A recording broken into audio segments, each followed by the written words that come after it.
All right, how's that? How is that?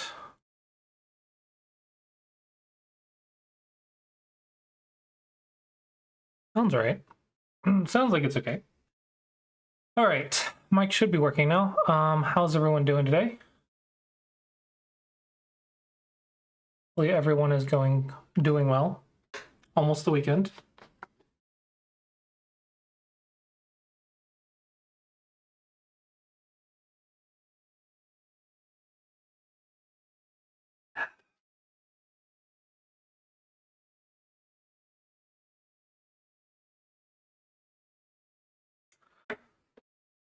Looks like Paige is still in second. I think everyone's pretty much guaranteed their positions. It looks like Paige will get 125 euros. Nice.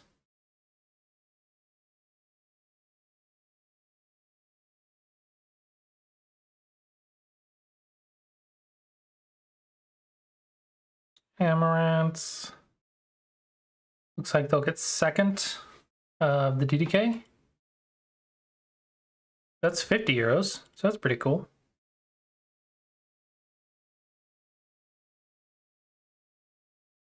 $59. So top three. Oh, Aspen is going to get nothing, unfortunately. You got to 30 in the next 3 days, so if you played 15 games in the next 3 days, you'd get 25 euros. That'd be a lot, though. 25 games in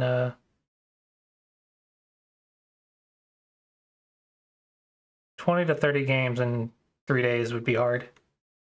I guess it's 10 games a day, so maybe it's not, but trying to get opponents on here is a little difficult.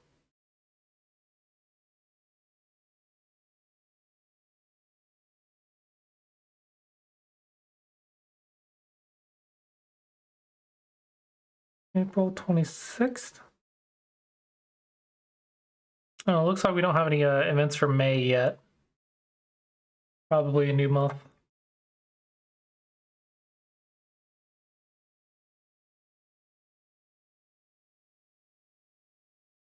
Beta feature. Kibitz. Player reveal on move 20. Player remove on move 40. Ah, but no one's playing yet. Gotcha. Hello, Smoglet. Welcome, everyone. Smoglet just raided with 7 viewers. It is open reviews today, so if anyone would like me to take a look at their game, I just need a link to their game, and I will be happy to do a game review for you. Hopefully you had a good stream, Smoglet, and hopefully everyone is having a good week and is ready for the weekend. It's almost here.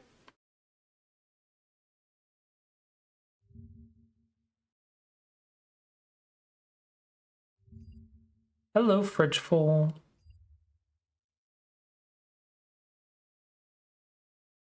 Okay.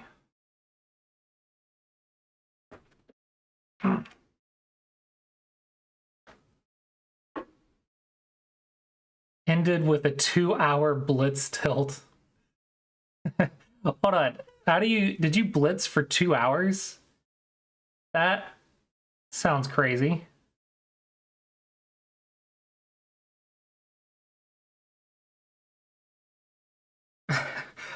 That sounds like really hard. You blitzed for 2 hours.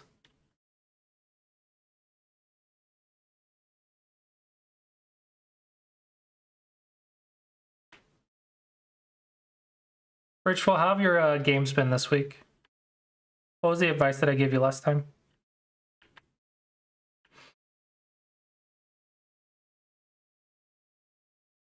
I want to say enclosing the corner is slightly bigger than this, but this is a good habit at 13Q, so never mind. Never mind. Okay, so far you're playing perfectly.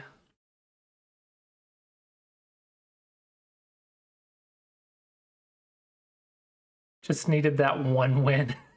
Oh no. Just one more win is the good way to lose 10 games in a row. So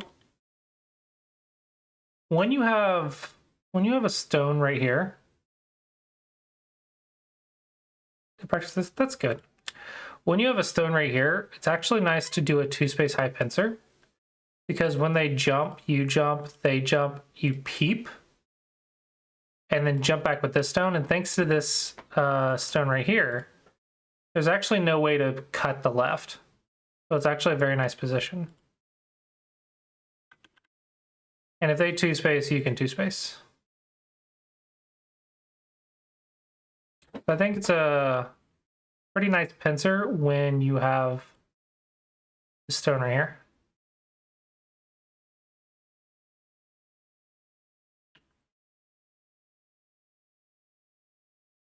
Okay, this is a big move.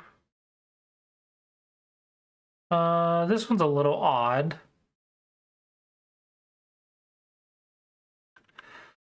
Maybe you just want to play on the bottom. You could also follow up your move. Something like that.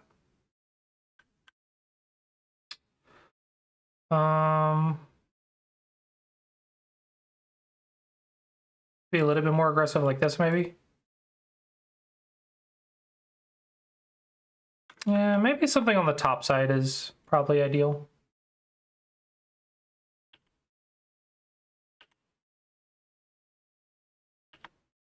Okay, good, good, good, good, good, good, good. Perfect. Yeah, very good. You don't need to fix that stone. It's one stone. Your position is very strong, so you can always sacrifice that one stone. So if we go and play something else, and they try to push and cut, you can just sacrifice the stone.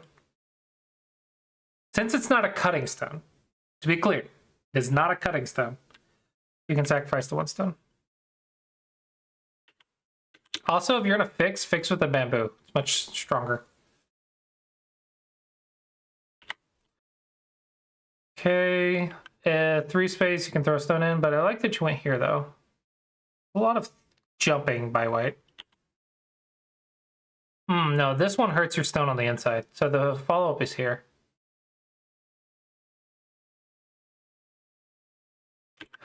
If you're concerned about this move, maybe this is hard to read.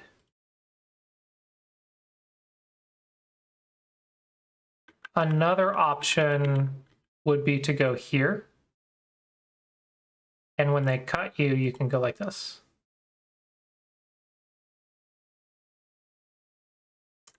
Maybe this move is easier to understand.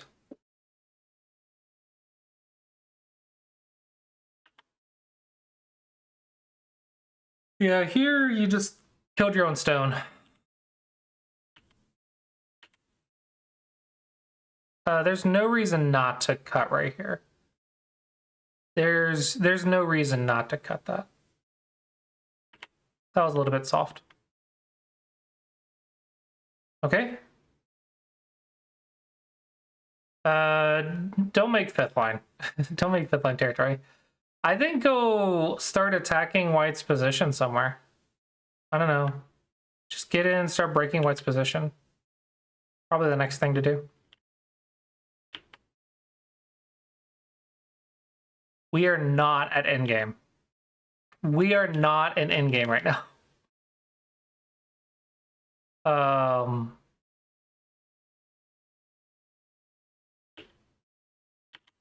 I kind of want to ignore.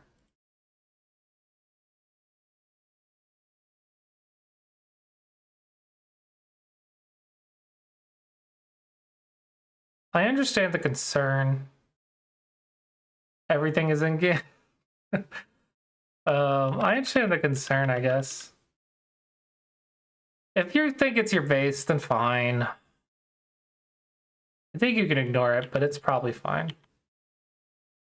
Okay, just trap this against the edge. No, you want more like this. You want it to be trapped against the edge. Okay, you played second line. This isn't that bad, actually. This is okay.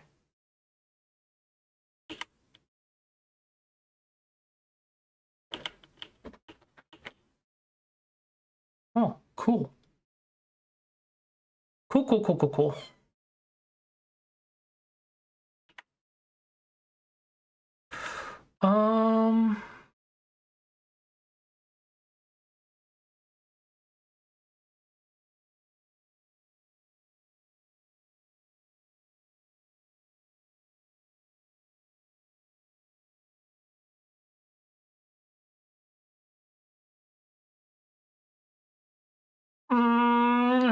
is 13Q?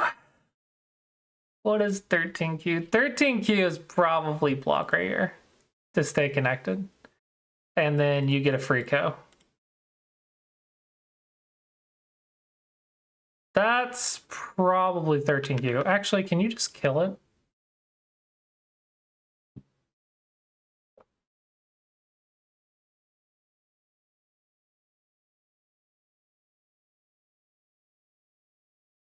No, not quite. Doesn't die. And if I go here, it's the same thing. Yeah. Yeah, just go. It's probably the easiest solution. I don't dislike your move, though. I think it's just a lot more to read. What I dislike is when white comes out right here, your top group is cut off. But that might be okay. Not sure. Well, that's like the worst thing to play. No, you want to go right here and trap these two stones. Because there's no ladder. So the entire corner's dead. If you play right here, the entire corner's dead.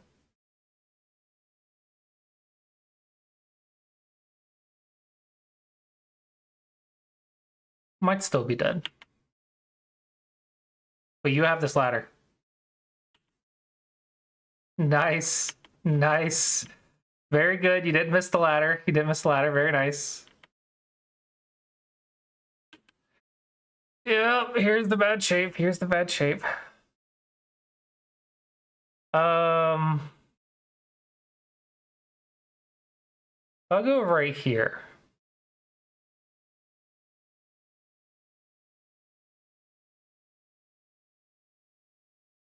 And then wedge.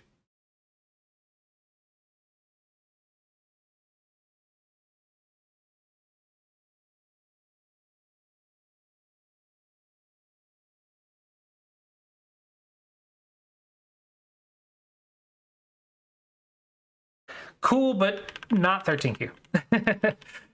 Definitely not 13Q. This is really bad shape, but I don't think there's another move that you can handle.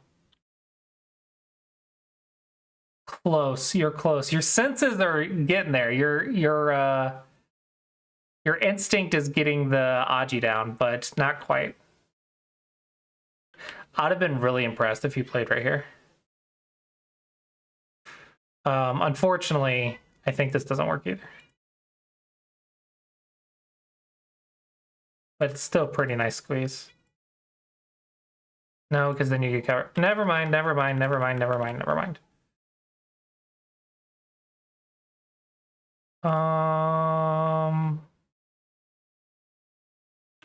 Maybe push one more and then knight's move. Let's check the cut.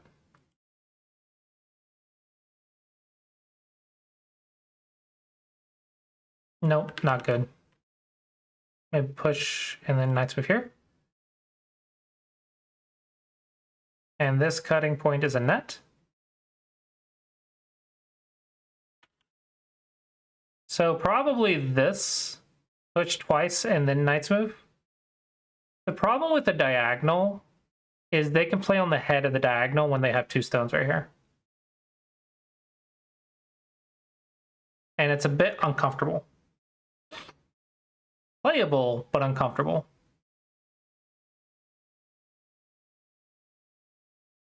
This is the worst move that they could have played.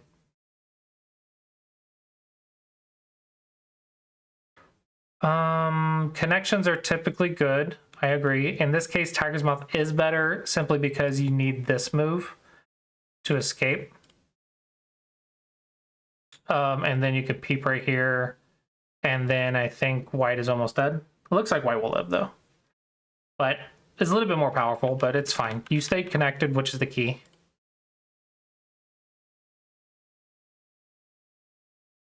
Huh?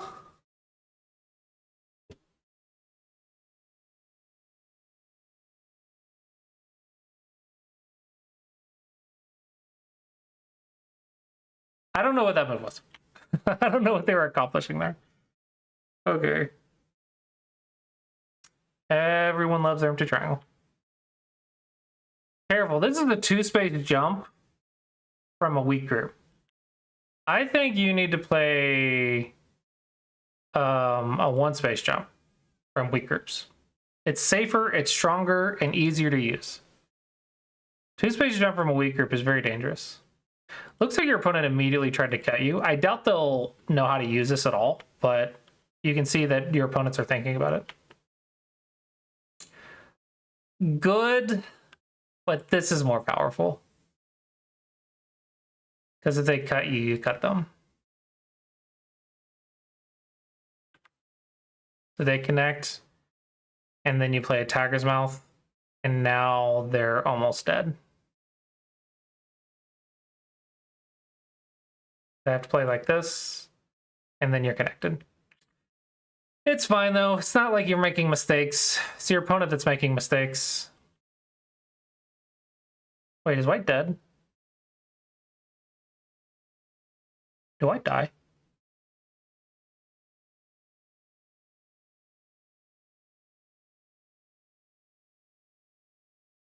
White died.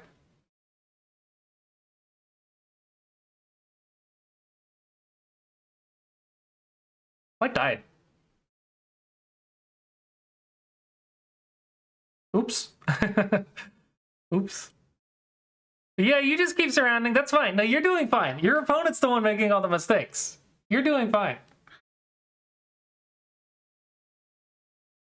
Your instincts are correct, but yeah, not quite perfect order yet. So keep practicing. Yeah, keep practicing. Keep going. You're getting there. Getting there. The key move was here though.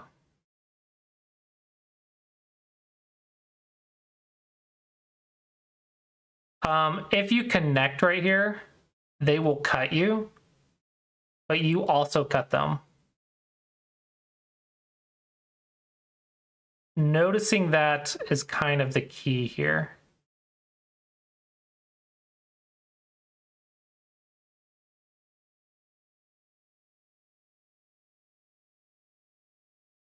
Oh, my reading is not what it used to be. I should be able to read all of this out like really fast, but my reading is not what it used to be.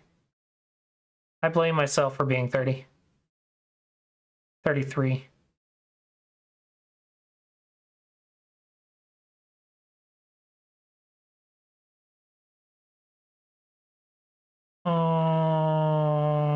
Should still be here. This should be okay. I think white is dead on the inside. But okay. It's fine. You're not dying.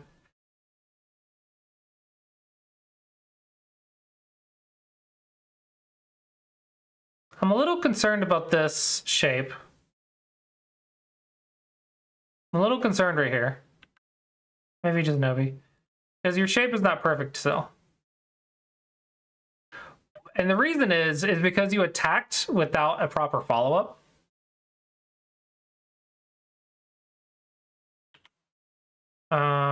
Instead of just connecting. Hello, Flut. Welcome, welcome. Yeah, I think you're a lot stronger than white is.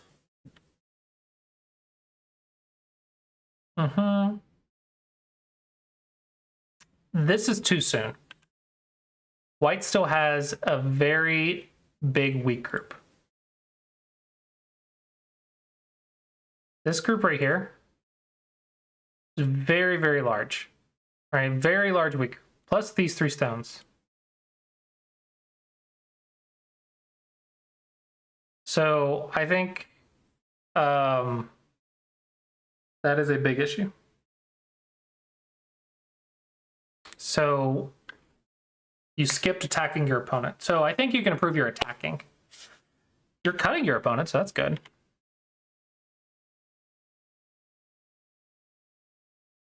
There you go. Attack the whole thing. Attack the whole... This is beautiful. Oh, white's dead. Cut. And white is dead.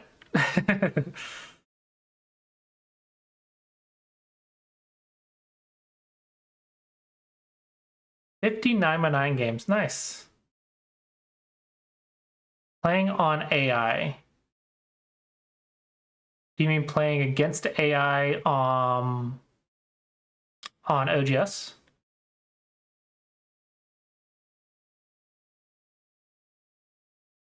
But yeah, awesome. Playing against AI does not help.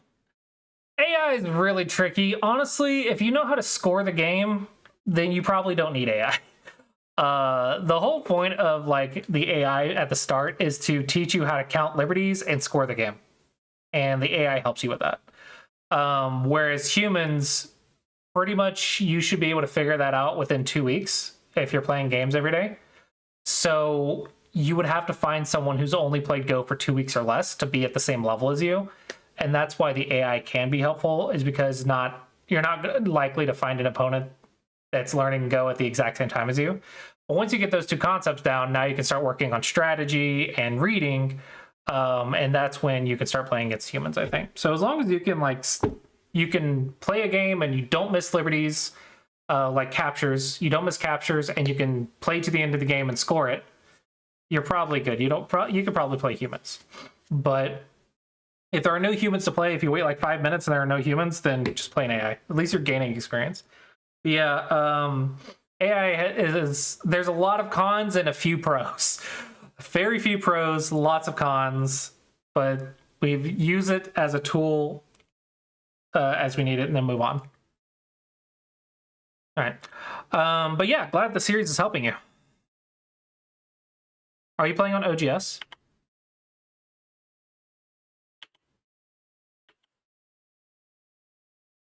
Very nice.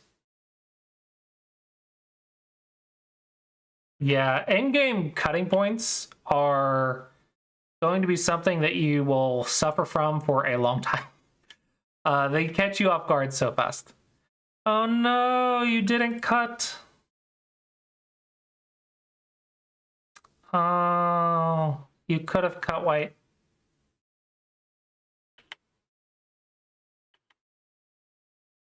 Yeah, I think Fridge Pool, your attacking can still be even better. You are clearly better than white in your shapes, your reading, and everything else. But you could improve your attacking another level or two if you want to. If you want to keep going and improving. Here, this shape is to sacrifice this though. Like that.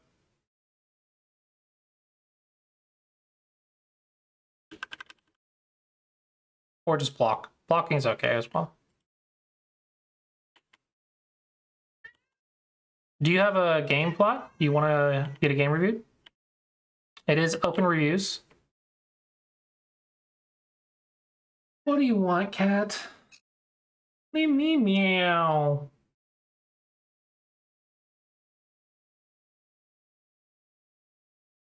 What? That's the keyboard you're stepping on. Why do you want to bother me? I'm streaming.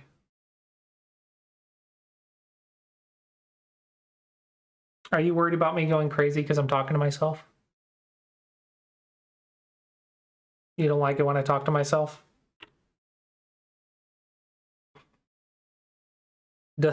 He's just gonna sit on the keyboard. He's just here now. He doesn't mind. Just being in my way.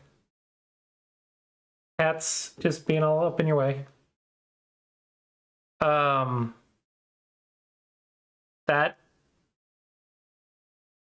That's the cat. The cat is going through your game very quickly. I need to stream. You are interrupting me.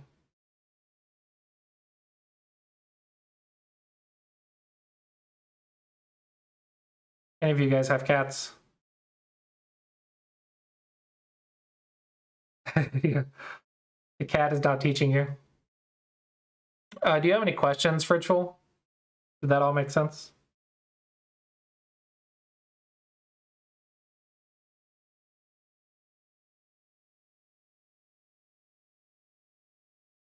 Okay. How on earth did you do that?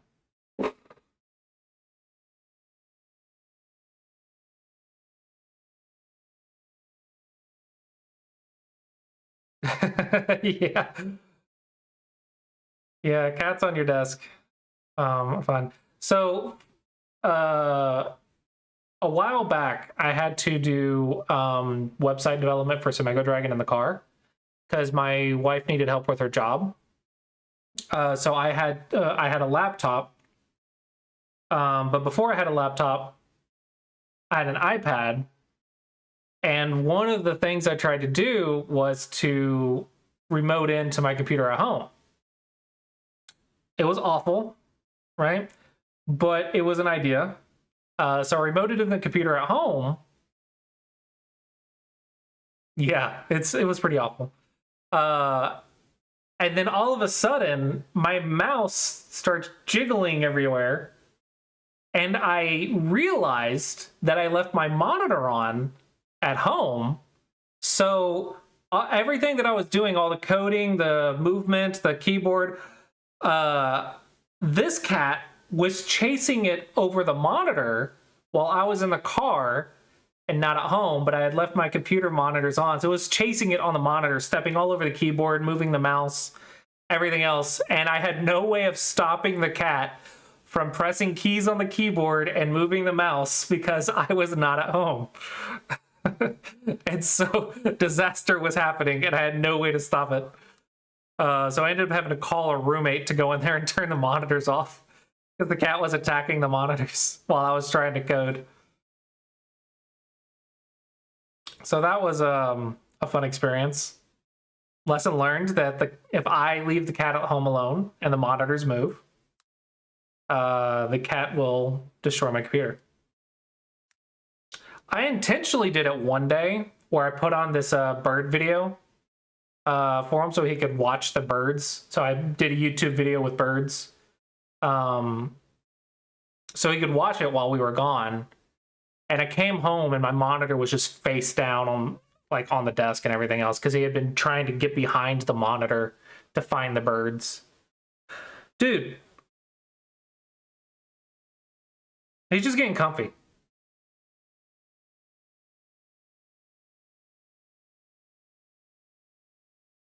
He's just getting comfy on the keyboard.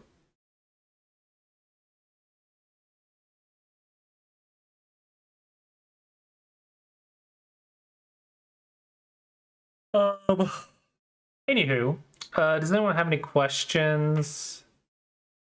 No, it's no bad game. Send it in. It's fine. If we're sending in games that we think are good, then we're probably not going to learn as much. I am not up to date on the chess drama. What is new in the chess world? Did someone else find ways, interesting, vibrating ways of cheating? Someone else doing the cheat? Are you guys caught up on the fact that China's not participating in the LG Cup? Did you know that? The Chinese team is not going to participate in this year's LG Cup, which is an international tournament. Are you kidding me? They just had another monitor and like didn't even try to be clever about it. What?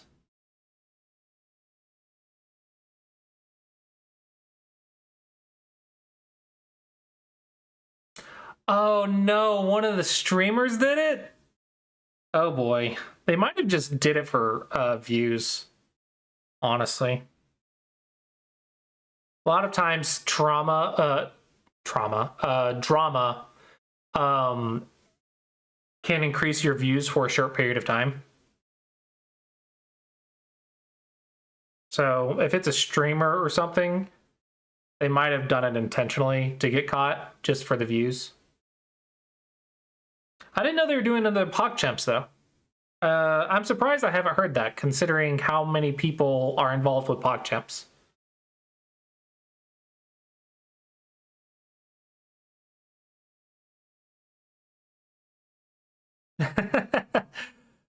Yeah. What are there phases of I didn't do it? I didn't do it. Okay, maybe I did it. I'm sorry. Like denying it, admitting it, apologizing for it. The stages of a child getting caught in their lies. Thank you for moving. Have a nice day. Okay, I got my keyboard back.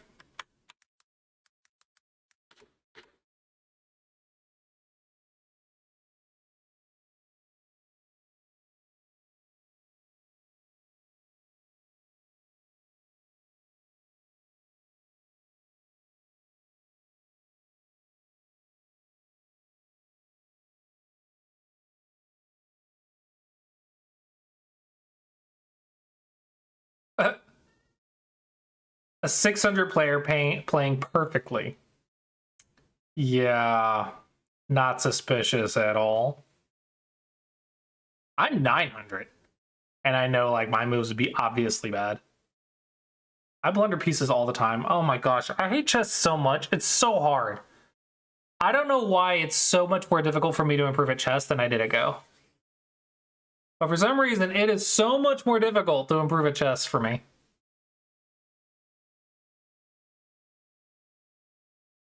Also, a lot more tilting. I mean, we already have issues of cheating now. This is the present.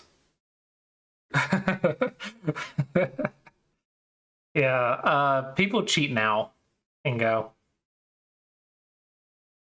There's so many things about cheating lately in Go.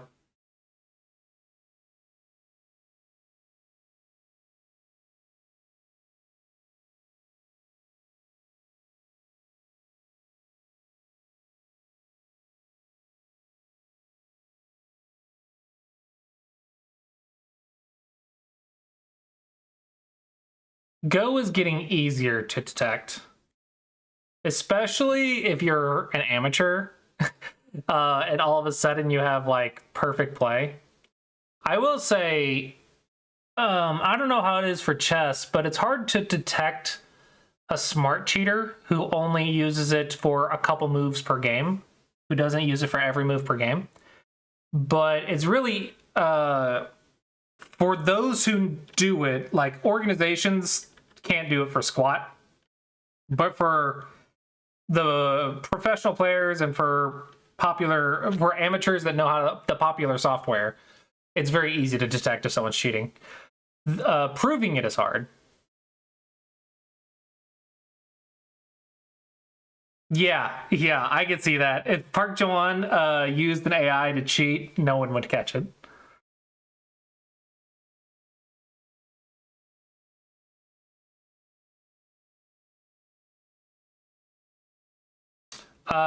No, I don't believe there is a dark mode on Explore Baduk. Like, it sounds great, but that's a lot to code.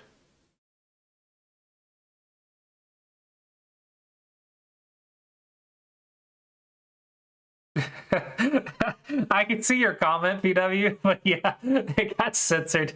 That's funny. You got auto modded there.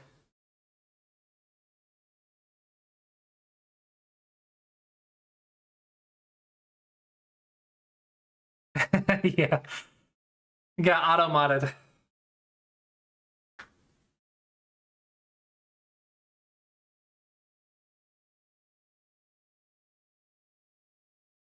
I wonder what would look good as a background color if it's not white. What do we got? Where's the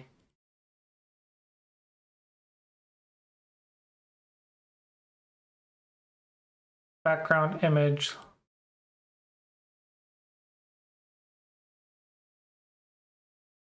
Background color. What if we put what is it? 00 is black, so what if we put 555?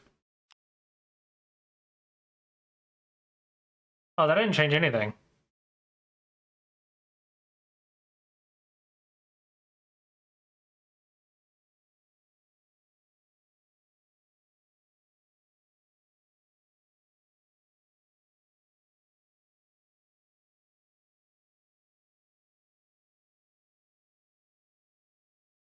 How do I change the background?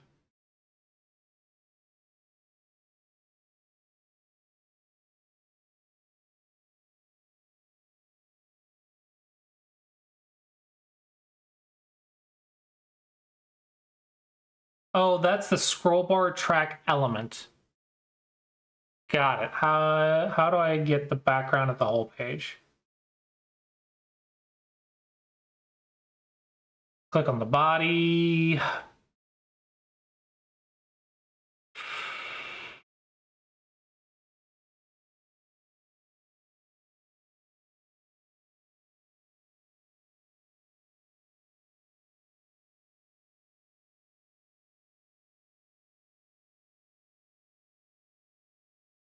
In Go, there's a lot more options, so it'd be hard to it would be hard to get an 80%, a lot harder to get 80%.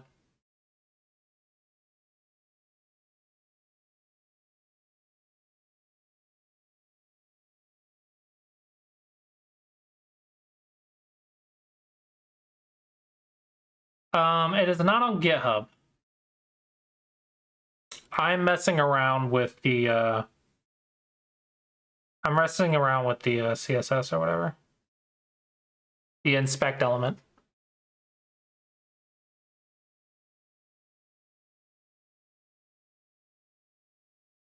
Where on earth is the background color?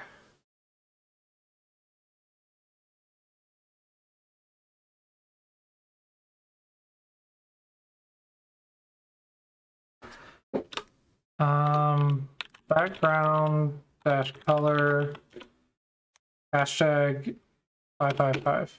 There we go. There we go. Too much though.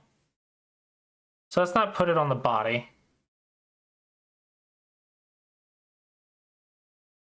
Let's go down a bit.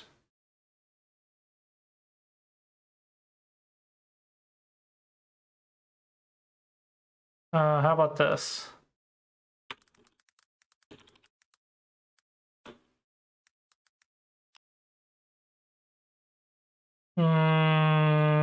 Two layers too low.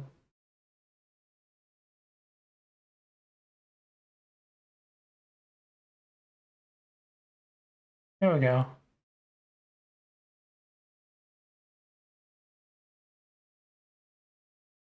That'd do it.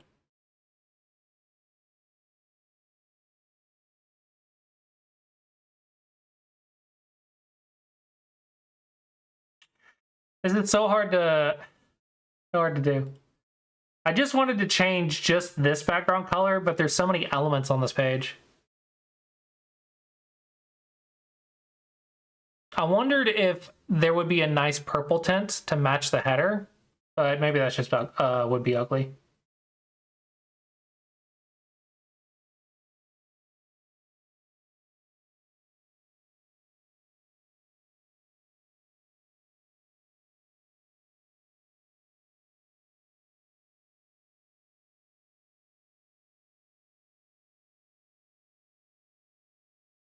CSS is a nightmare. Well, I feel like CSS isn't that hard if your HTML is structured well. Is my mic muted? My mic's not muted. Test 1, 2? Yeah, no, I'm not muted.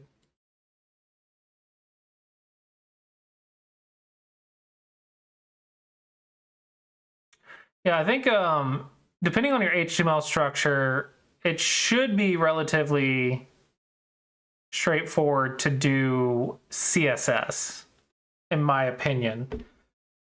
What's difficult is when you're trying to make something like a Go board where you have rows and columns and stuff, and then you have to do the lines in it.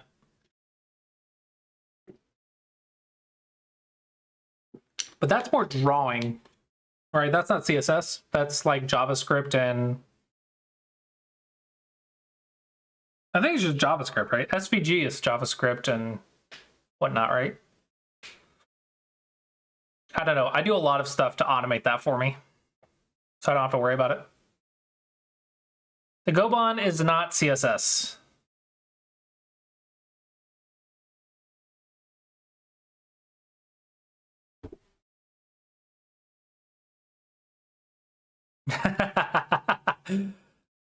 To be fair, I don't touch my HTML either.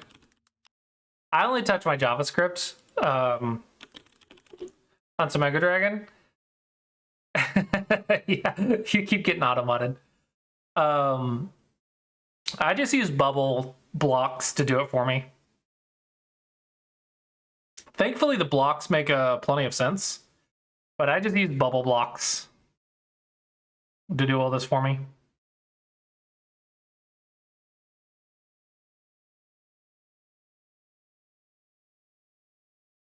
I did not code the HTML on this page.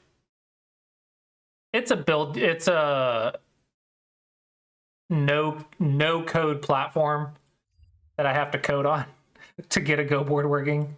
I tried making a no code Go board, and I got pretty close, but counting liberties was impossible.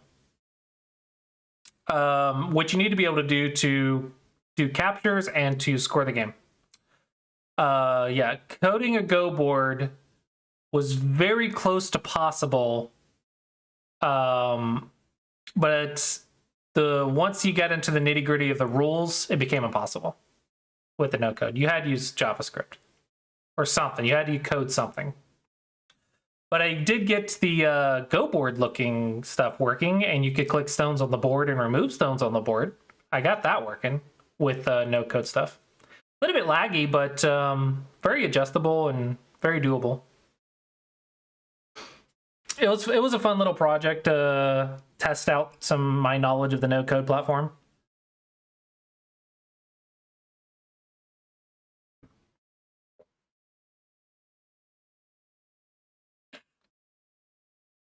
I even had coordinates and everything. Vibe coding. What is vibe coding?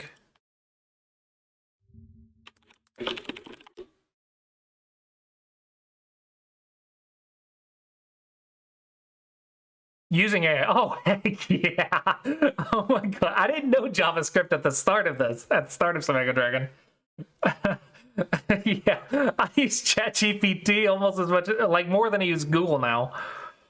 Used to be Stack Overflow and Google searches, but now ChatGPT is such a shortcut. Oh my gosh. You better believe I use ChatGPT to help me code my stuff. But no, I don't overly rely on it though, because ChatGPT gave me some nightmare headaches a few times.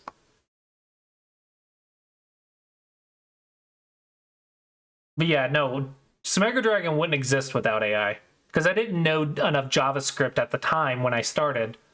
I definitely do now. I could do it now, but at the time, I definitely could not. Right? I didn't know the syntax or anything. I couldn't draw a circle in JavaScript before. So I had the AI help me a lot. Yeah. Thankfully, there was already pre-built libraries for the Go board, which for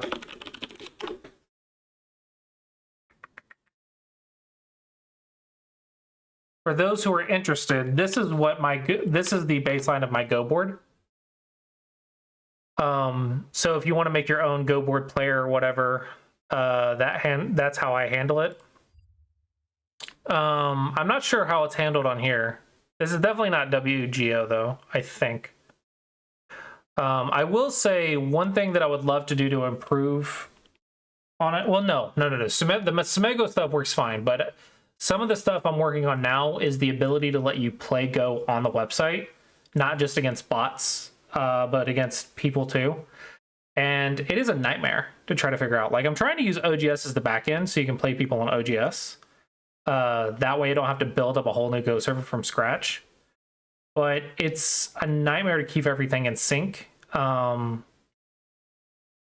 also, I tried to code the PvP logic without OGS, and I ended up doing a bunch of data calls, and I just couldn't get the structure right. There's probably some knowledge that I'm missing there, but I kind of got it working, but it was very awful. Yeah, if you want to, I don't know, you can add it to a portfolio. To me, that's kind of cheating, though. Like, if you can, if you want to, you could do that. Like, everything's already in there, though, that's so well built and so nice. Even the go rules are mostly in it, right? You just have to do the stone removal phase. So, I don't know, maybe you can. Maybe you can. It might still count, because you still have to say, hey, remove the string of stones or whatever. But I feel like 90% of it is already done for you. I mean, if it's for a resume, like, who cares, right? But yeah, like, I don't know, 80% of it's already done for you. So if you want to put it on portfolio, sure. I mean, I guess who cares, right? As long as you get the job that you're searching for. But yeah, do be cautious, because a lot of it is built for you, but learning how to use it is a little bit tricky if you don't know JavaScript. So either way, it'll be educational for you. I think it'll be very educational for you. I like WGO a lot better than Basogo. Basogo is a lot better as a SGF viewer, like to view an SGF file, to like review a program or something. But it is awful for building blocks, right? It's like, here is something that does one thing and it does it really well, but you're not allowed to disassemble it because everything relies on everything in Basogo. Whereas with WGO, it's like, here's the Go board, you can use it. Here's the game logic, you can use it. Here's the Kifu logic, you can use it. Or SGF in JSON format, you can use it.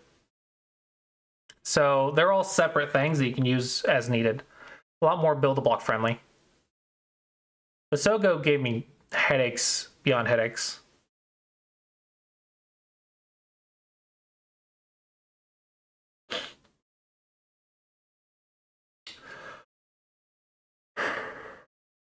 Speaking of Basogo, though,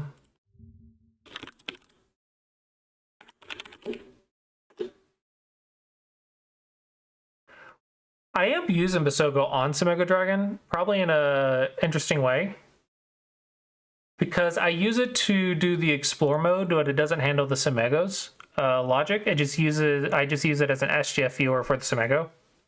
Oh, for the love of peace, Opera, I hate you.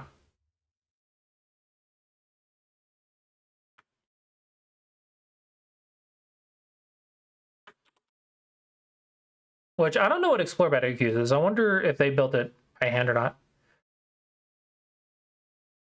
So like, this is using WGO, right? But if I click Explore, this is Basogo. So the reason I use Basogo is because of this down here.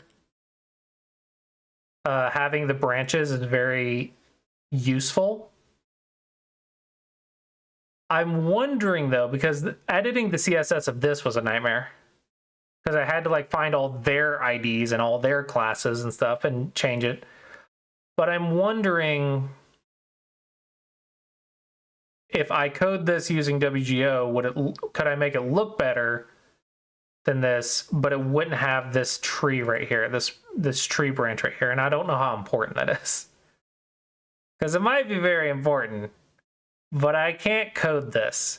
I've tried coding this, and I cannot code this. This sort of a node tree is very complicated. I cannot do it.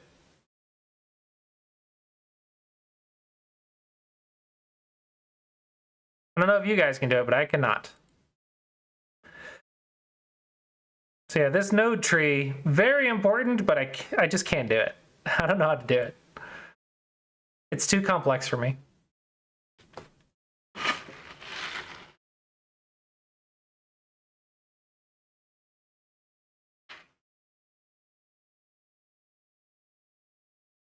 I've looked at D3 and I haven't used it, but if I wanted to, I've wanted to learn it.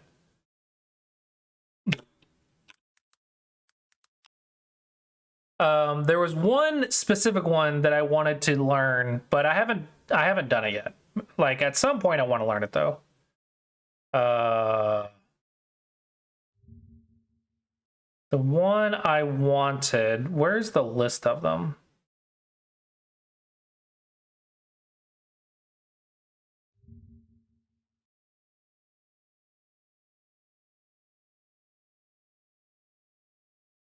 No. I think it was something like this. Yeah, I think it was something like this.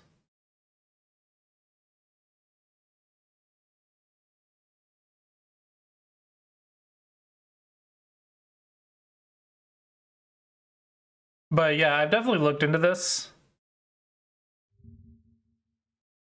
And it's very interesting. But I have not learned it yet.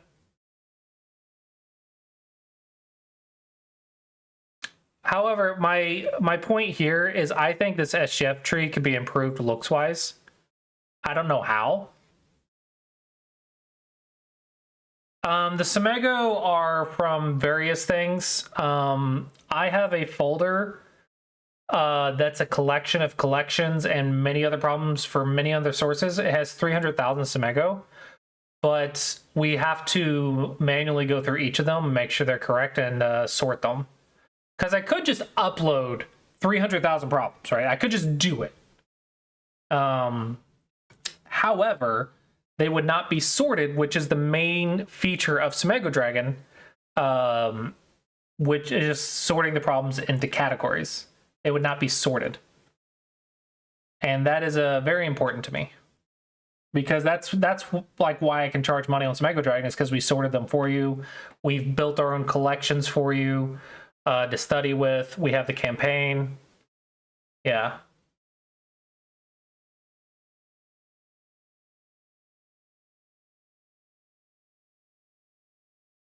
What can be done with a touch of ML?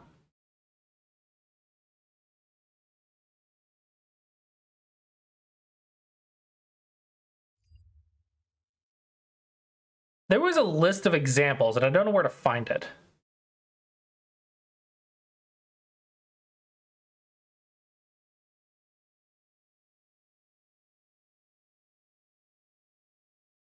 Where was a list of examples?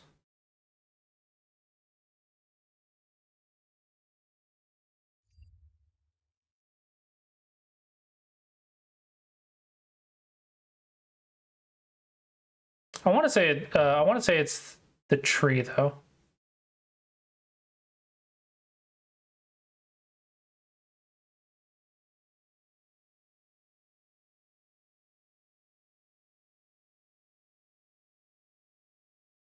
Okay, this is the list of examples, I guess.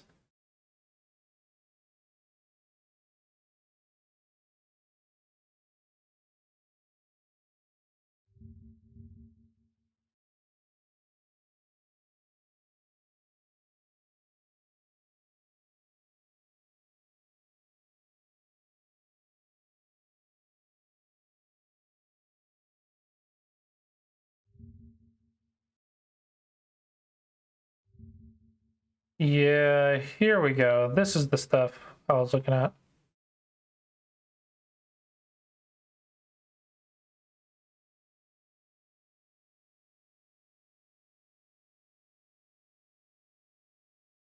Yeah, this is kind of the stuff I was looking at.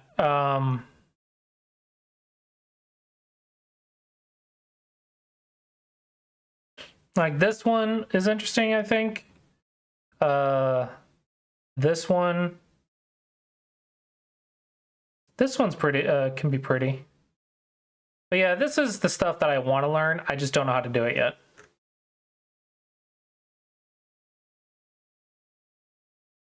I do not know how to do this yet.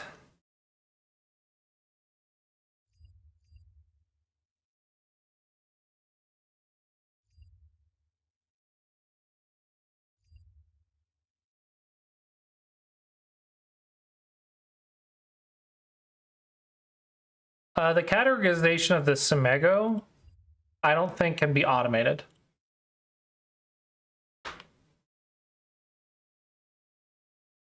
I don't know what the D3 stuff is done in. I don't know how to use it yet. It's one of the things I want to learn in the future. But the categorization of Semego, I don't think can be automated. Not as specific as we're doing it.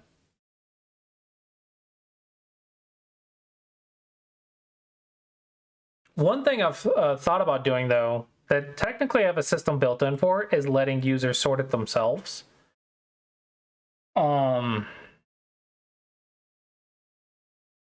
That requires a lot of input by the user, and typically we don't have enough users that are interested in doing it.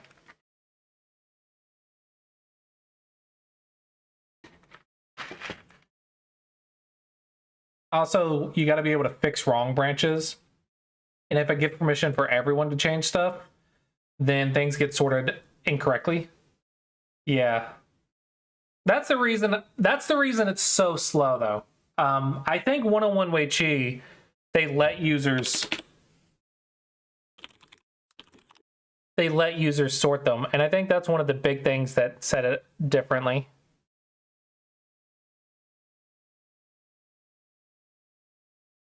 At some point, I also want to go in and redo the sorting, because right now they can only be in one category at a time. And I would love to have Go problems in multiple categories.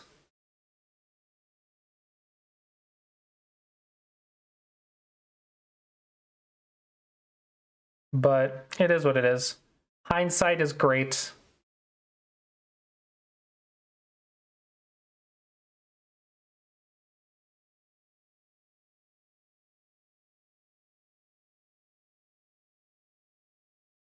But they have subcategories.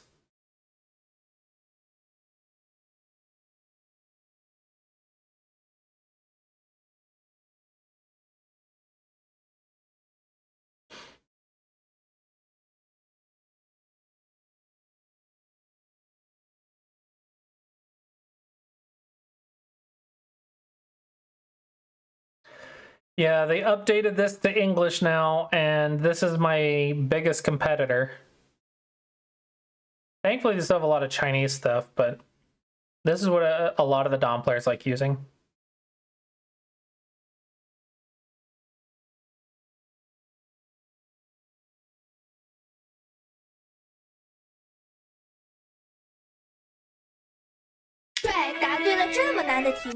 I'm sorry, what? You just screamed at me?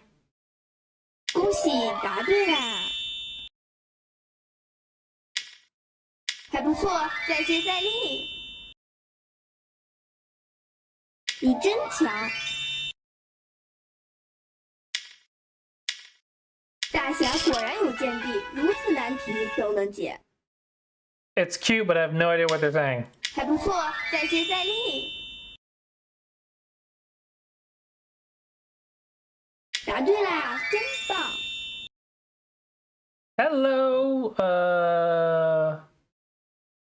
I can't pronounce your name. Irisiad Mutakin? Yeah, that's a lot of words when you're trying to do like hundreds of puzzles at a time. I think Semego Dragon is built in a way that you can do hundreds and hundreds of problems very easily without it seeming like it's a ton. Because I do hundreds of problems a month, and I think I don't do a lot. Versus like with other sites, they'll do like 20 or 30 a month, because it's just not built to invite you to do lots of puzzles. It's like, oh, do you want to do this collection of 200 problems? And you'll work through that for the month, and then that'll be it. But mine is like constantly, it's Arabic. Well, welcome. I did see your comment. Yeah, I can't. I can't pronounce it. I'm sorry. There's no way I'm going to be able to pronounce it.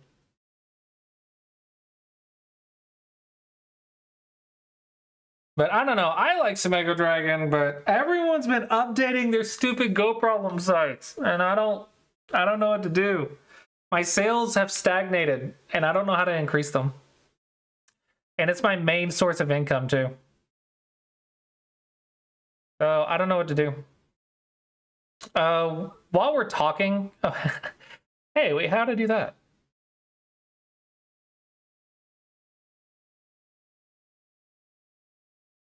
That's funny. The inspect element transitioned over. That's cool.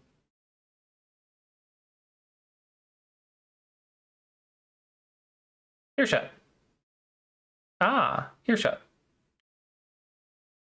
That's going to be hard to remember, but I'll try to remember it as best I can.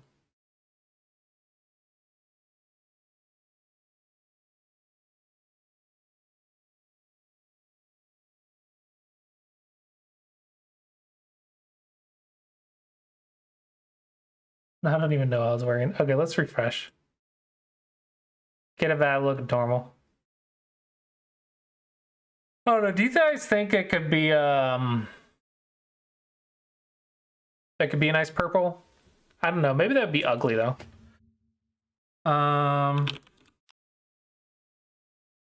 Make me a website layout for a Go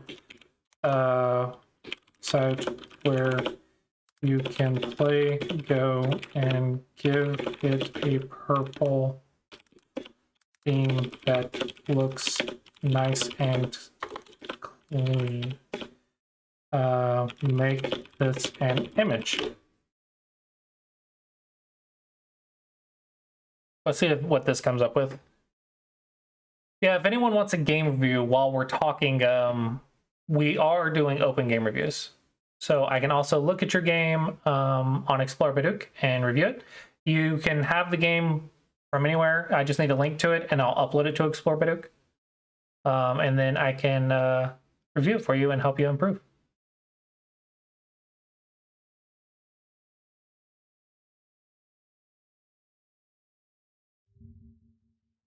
I actually made a Classy GPT, which is I think is interesting. No, there's not a line. Not currently. Ask me a question, I'll give it to Classy GPT and see what the answer is. But I think I trained it on the Classy approach. If it's working correctly. I thought it was pretty cool, but no one uses it. So I thought it was cool. It was a cool little fun project.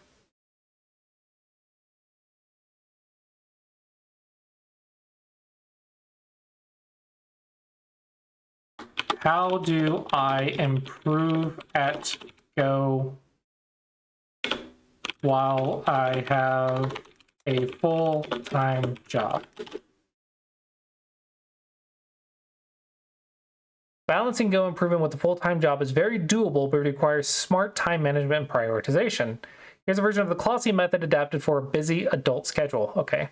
Weekly Go plan, approximately 30 to 60 minutes a day.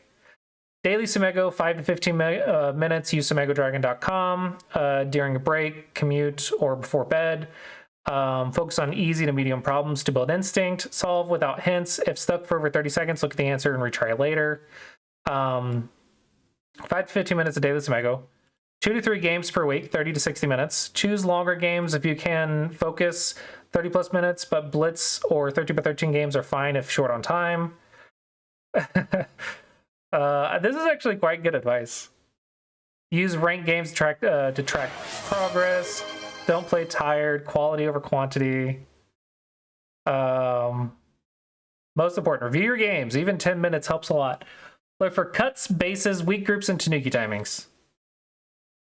Weekly review time, 1 to 2 sessions, 30 minutes. Pick one game to review deeply with AI. Where am I weak? Where's my opponent weak? Blah, blah, blah. Efficiency tips. Use short breaks wisely. Sumego on your phone is gold. Batch review. If you played 2 to 3 games on the weekend, review all at once on Monday. Don't chase perfections. I actually would change this. Review on Friday, so that way you have it fresh in your mind over the weekend, the thoughts on the reviews. Because if you review it on Monday, you'll have like 4 days to forget what you reviewed. Don't chase perfection. Small regular efforts is greater than binge studying. Don't play when you're too tired. End with the lesson. Always find one thing to remember from each game. Ooh, example routine, busy professional. Monday, play 1 game, review it for 10 minutes. Tuesday, Sumego during lunch break. Wednesday, no-go or light Sumego, rested day. Thursday, game review or pro game study. Friday, Sumego plus short 13 by 13 or blitz game. Saturday and Sunday, 1 long game plus review, open Joseki study 10 to 15 minutes. That's a pretty good schedule. Okay, let me put that. You said, can I improve without doing Sumego? Honest answer, you can improve without Sumego, but it's going to be slower and more frustrating. You'll misjudge fights, you'll miss kills or saves, you'll fail to punish weak groups or defend your own, you'll misread cuts of ladders or lose entire groups. It's basically no. Let's say you really don't enjoy Sumego. Here's some alternate paths, just in different forms. Review your own games deeply. Try to read alternatives instead of just trusting AI. What if I played here instead? Would they cut? Can I escape? Play games with reading challenges. Forces fighting and reading without needing a lot of time. Shorter games but sharper reads. Do embedded Sumego. What is that? Oh, okay. When you review your game and spot a life and death or capture race, treat it like it's a Sumego problem.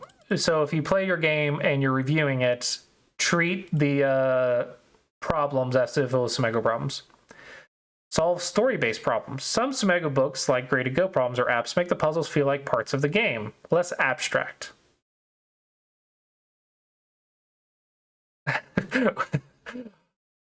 Okay, this will be the last question, then I'm going to review their games.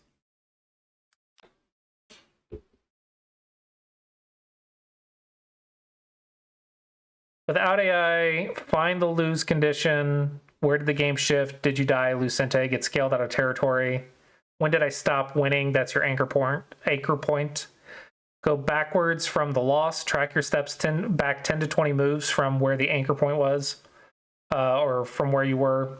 Did you leave a weak group, misjudge a fight, or misread a cut?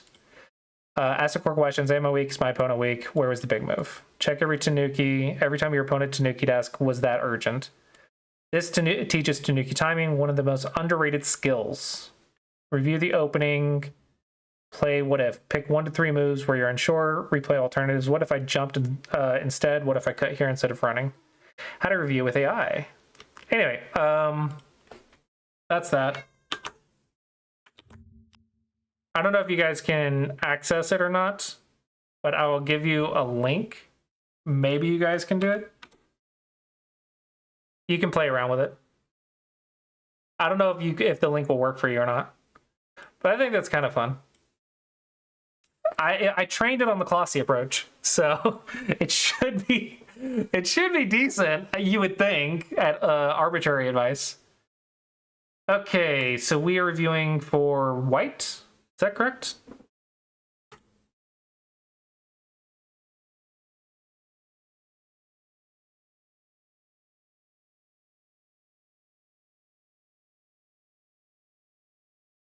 We're at single digit Q. Okay. Okay, getting some Kobayashi going. Same thing I said earlier, 2 space high is good when you have a stone right here. And then when they jump, you can jump, peep there, and then jump back. Very nice pattern. A little bit good for white if it plays out this way. And if they 2 space, you can 2 space as well. So a very nice pincer when you have a stone right here.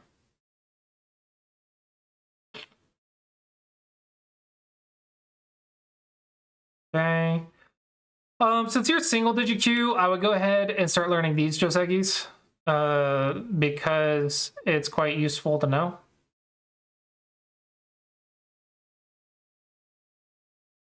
I forgot it, unfortunately. I learned this at Go Congress like 5 or 6 years ago, and I forgot it. So I don't remember the whole thing. And I've been learning 2 space high, not the large knight. So it's really frustrating that I forgot it, even though I studied it. Really frustrating, but whatever. The large knight's move for black is not as modern. This was popular like 10 years ago, maybe, before AI, but I don't think many people would do it now.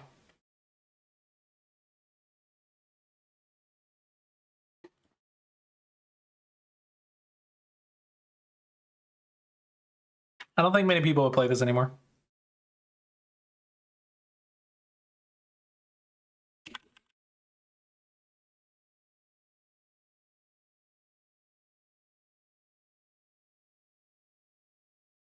This is nice and simple though, so it's not bad. Yep, basic shape. Can you double? I think you can just double here.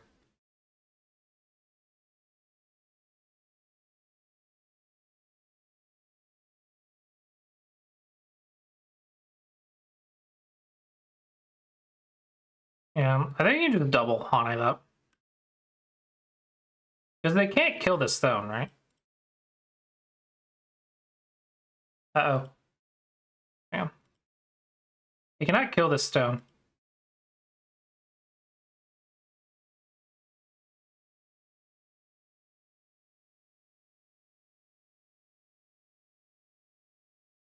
Maybe they sacrifice? Nah, that's not a good sacrifice. That's a bad sacrifice. Don't do that. But yeah, they can't kill that stone. Neat. This is a neat move. I like it. Let's see where it goes. Yeah, very nice.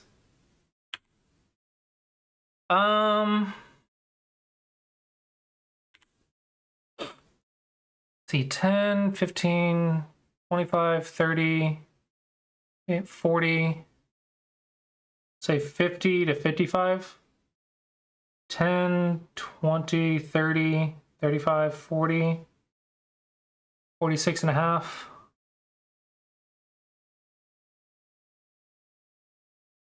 Still pretty close. I want to say this is, what would it be? You just played right here. 10, 15, 20, 30, 35, 40, 10, 15, 20, 25, 32 and a half. Okay, not that much different.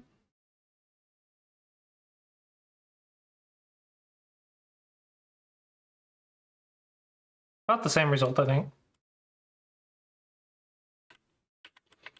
From here, the black got a very large corner, but you got these stones, which is very, very nice. So can't say it's bad. If you can live in here, that's great, but the life and death in there is quite difficult. But it might be worth it if you can try to make a co later. It might be worth it. This is a little bit of an odd move. You could go right here.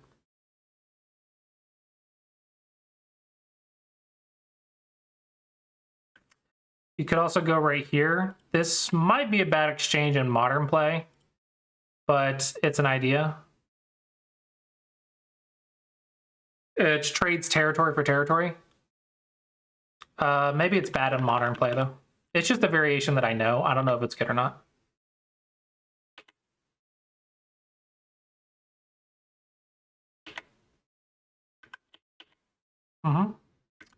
Maybe a little bit more pressure. Very nice. Very nice timing on this move. Yeah, very nice. Can see where you're single the GQ. Your reading's quite good for a 6Q. Okay, so where do you lose control? Because you wouldn't be 6Q if you could play this well the whole game.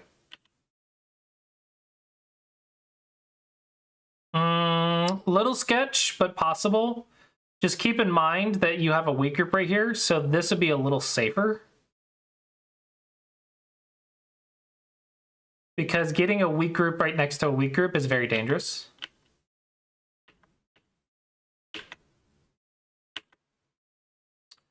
That's a cutting point. This has a cutting point.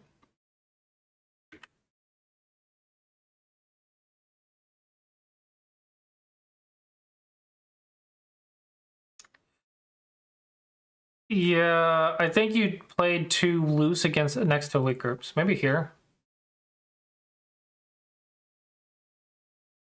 It's a very awkward shape. But you can't do this. You just get cut.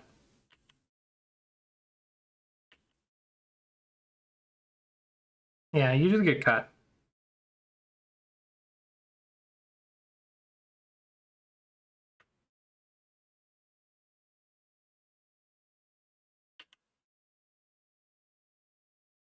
He made shape, which is good, but notice notice how this is much different than the right side.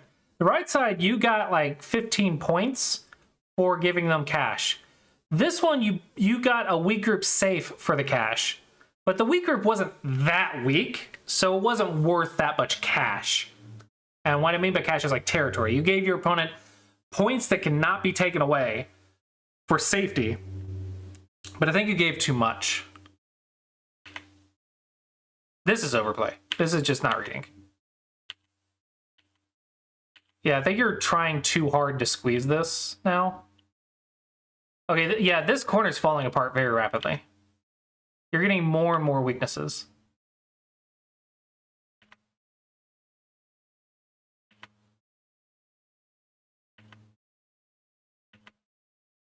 Make sure you keep the eye. Very important that you keep that eye. Huh? Okay, the reading is drastically different than the right side. The right side, the reading was very accurate, but the left side reading is not.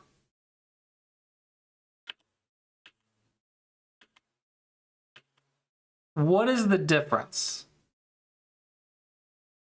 You can identify what the difference is in your mind, because the right side was fine, but the left side, the reading is very inaccurate. You're not reading things fully through. You're playing things that are not good shape or not even trades. Did you get into Byoyomi or something? What is the difference? Do you remember?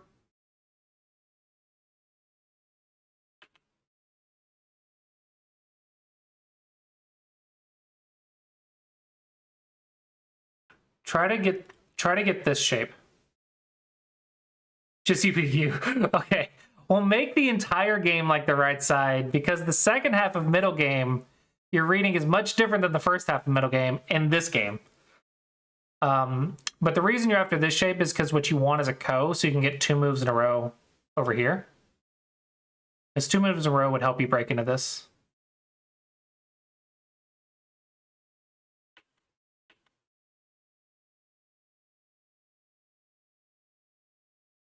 This would be impressive if black is dead. Is black dead? 1, 2, 3, 4. 1, 2, 3, 4, 5. I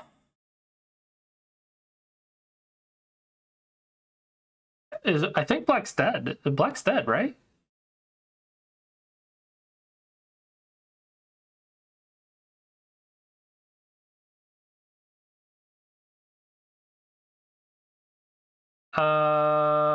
Yeah.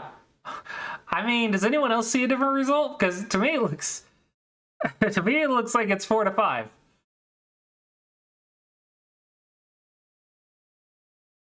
Not if you play.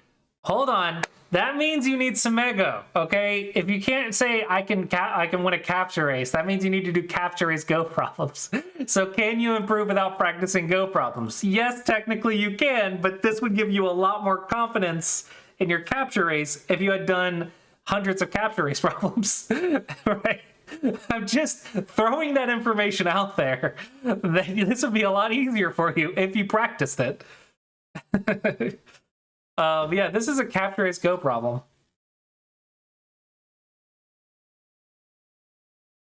This would win the game.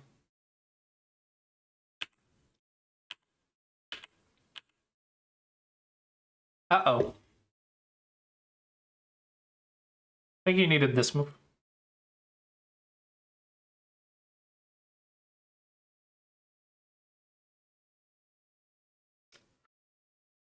Yeah, I think you needed this move. I think this was the key. I think this one kills you.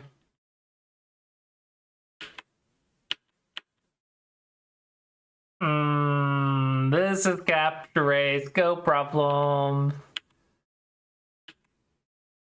This move is kind of silly. The reason for this is you're wasting a co-threat for a fight that you know you've already lost, but it's like you're like in denial, I guess, or not accepting that you've lost it already and moving on to the next big thing.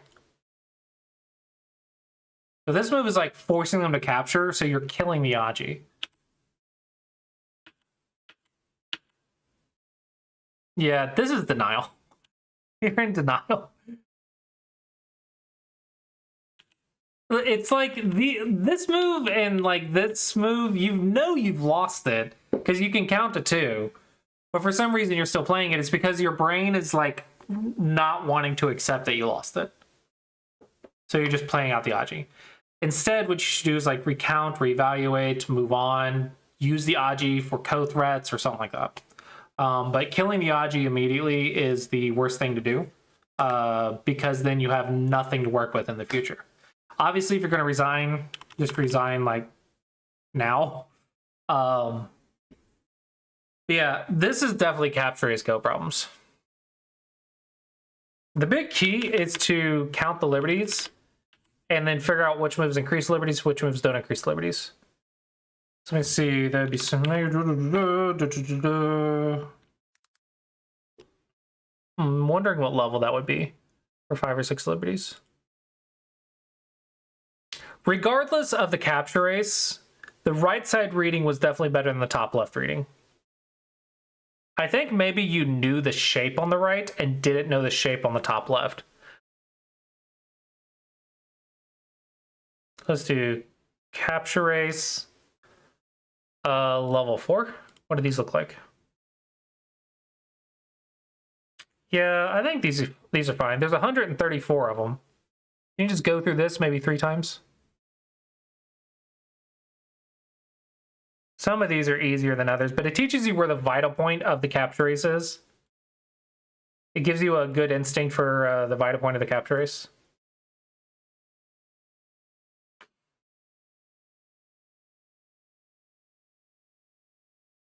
I'll actually give you a more direct link.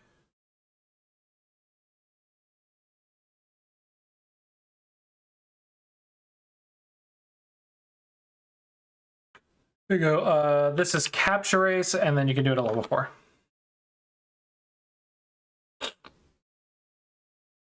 I don't think Explore Baduk has capture race, right? Yeah, Sumego, Tsuji, Endgame, Useki, Joseki.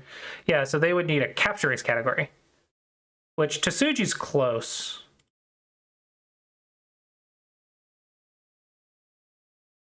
Yeah, but it doesn't look like they have a capture race category yet.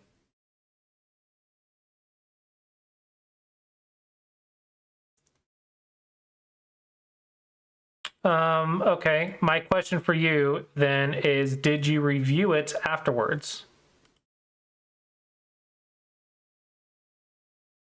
When you don't know what to play, typically my advice is like stay connected and don't die.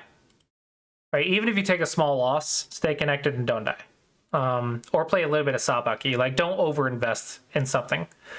And then after the game, it is very important, especially for something like this, to go to, say, Josekipedia or something, or review with AI, and put it in, right?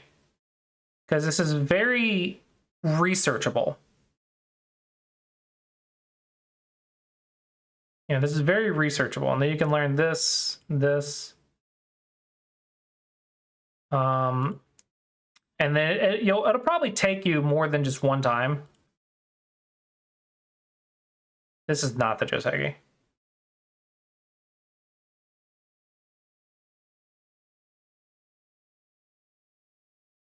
What?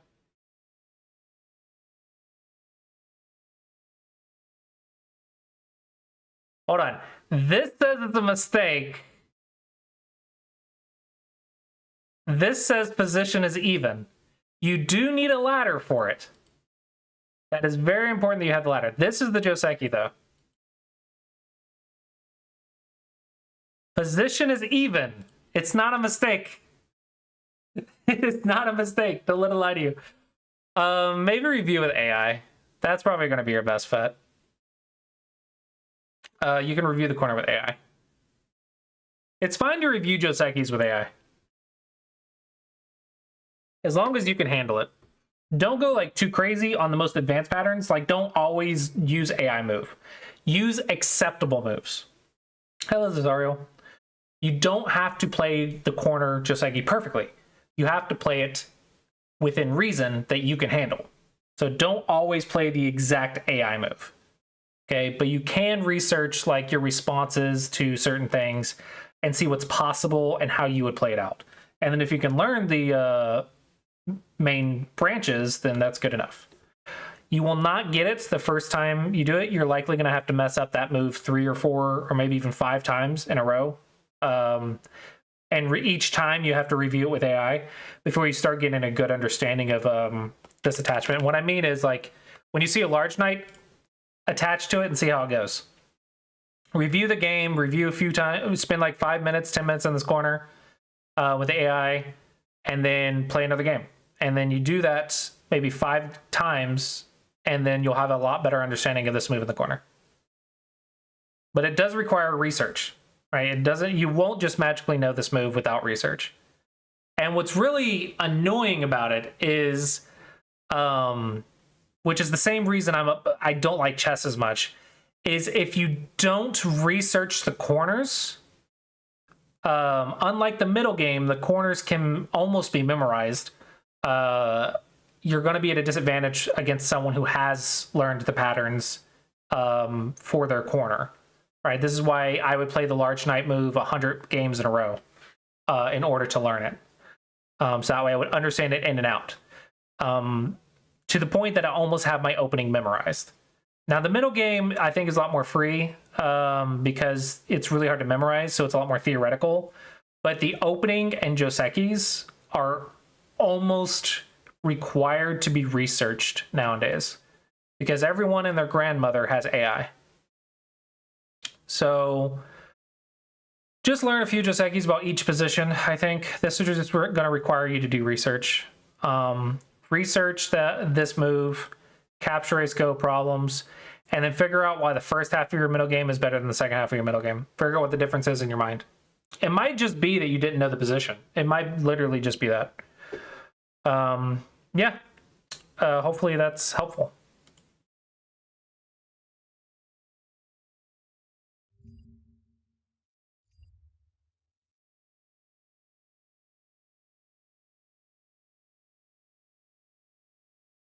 Alrighty.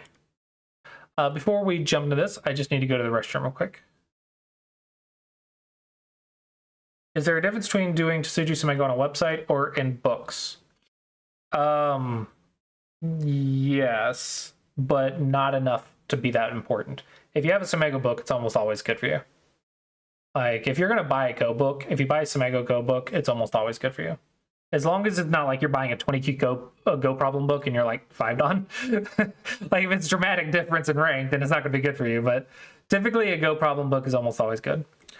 Sumegos on websites, there's a lot more problems to do. So you can do them more rapidly than you can in a book. A book has better explanations.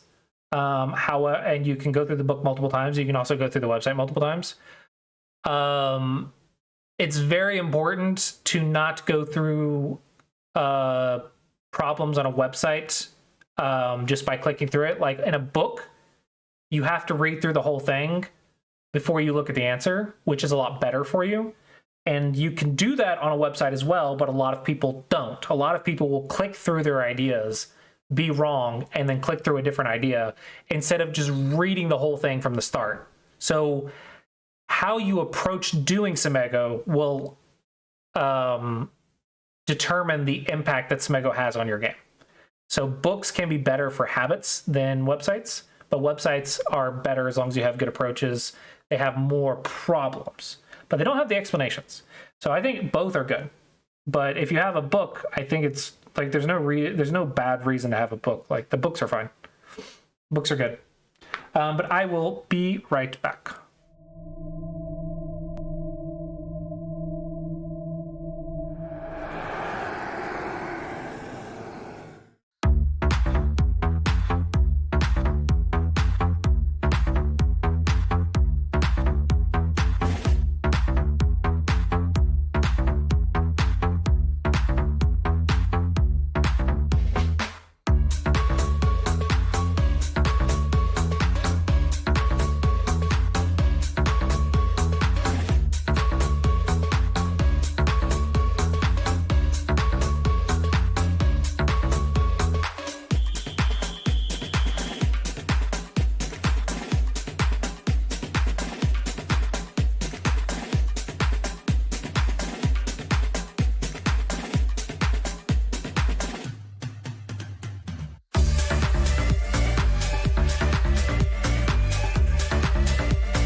Alrighty, let's jump into this game.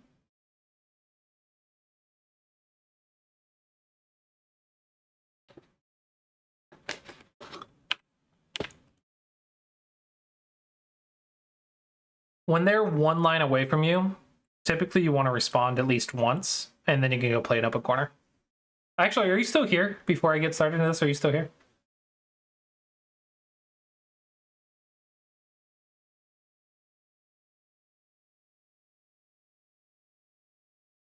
Okay. Yeah, when they're one space away from you, go ahead and respond at least once and then do the open corner. Just so that way you don't fall behind in the fight, local fight.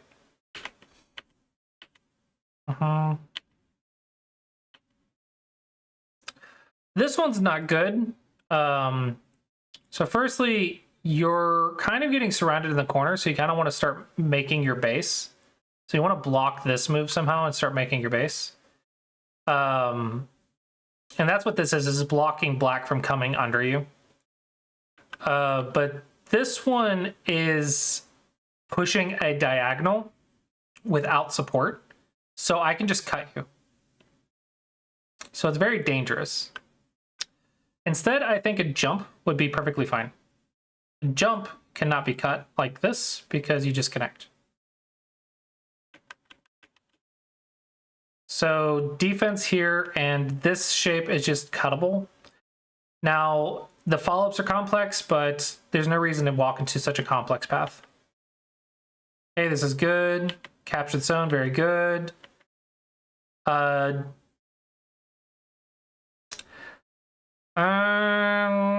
This is okay for this level, but eventually you'll learn that this is dead as it stands. But yeah. You don't need to kill the stone yet. You can kill it later. But if you are uncomfortable with it, you can go ahead and kill it. It's fine. But once you get to 19Q, then you're gonna just go ahead and leave that alone. Instead, I want to block the corner. And then save my stone.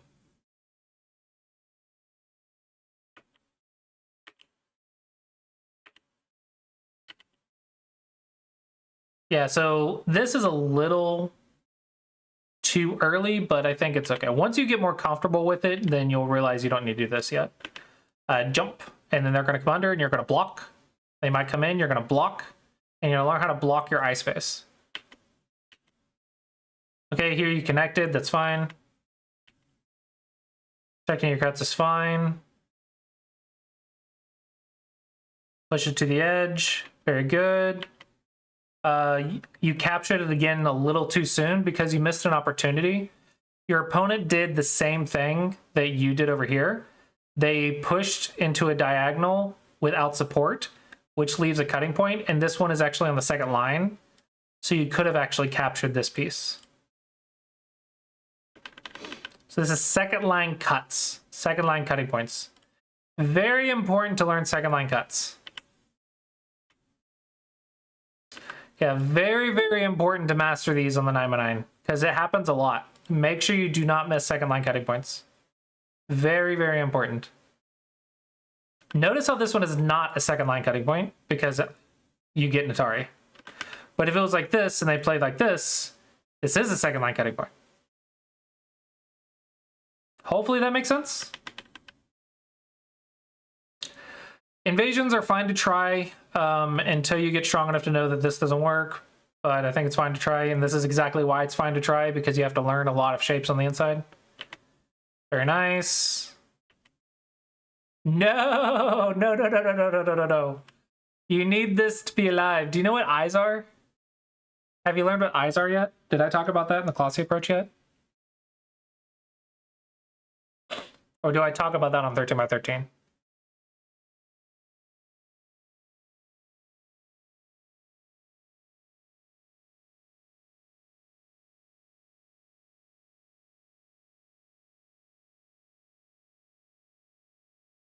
Okay.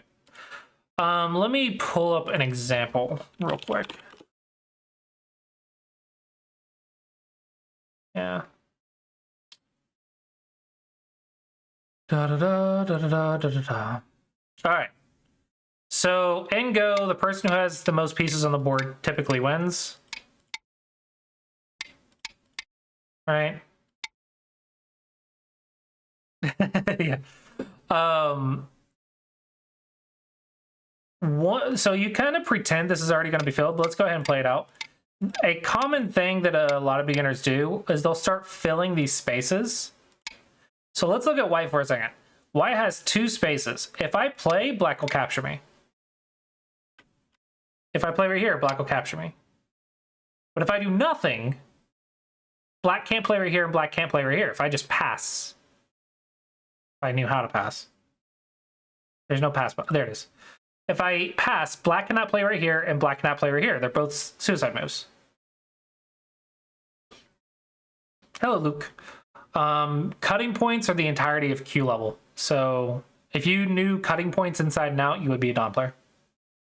And even Dom players still struggle to read cutting points perfectly.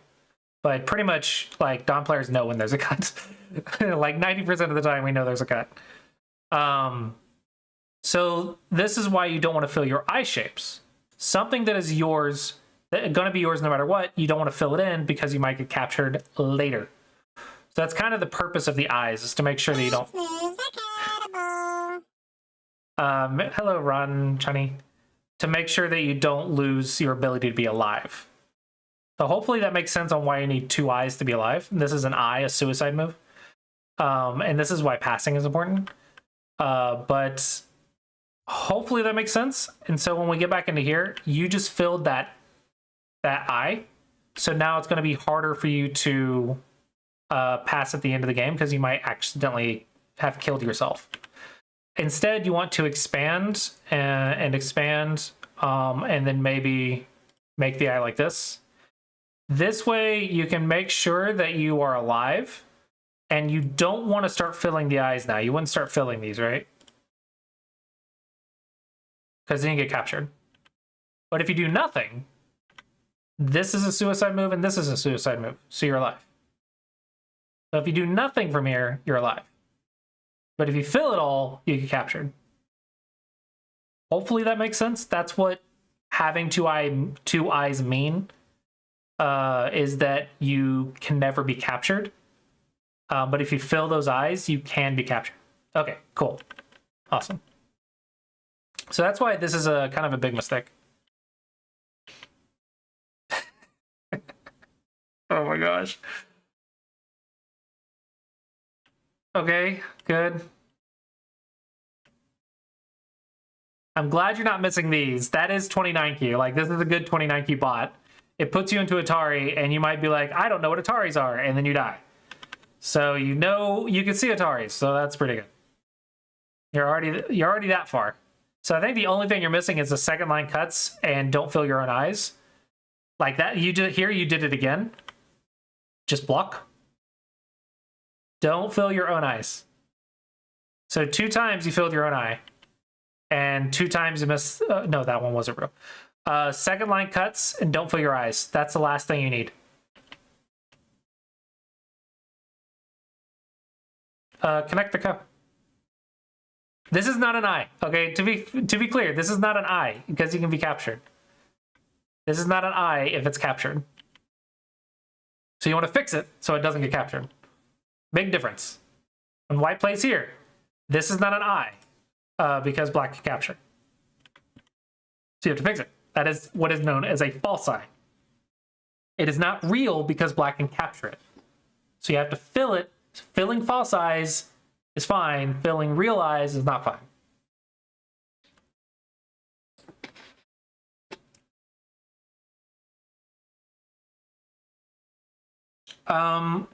Filling your own area is fine at the start, but eventually you'll learn that this is just not necessary. It's yours no matter what. As long as you're playing with Chinese rules, then it's fine, but you'll learn that you don't need to do that. But once that becomes clear, you can stop doing it, but I understand maybe it's not clear yet. Yeah, now you're losing pieces left and right because you're filling your own area, but you didn't connect your pieces when they're in Atari. So it looks like you are messing up false eyes.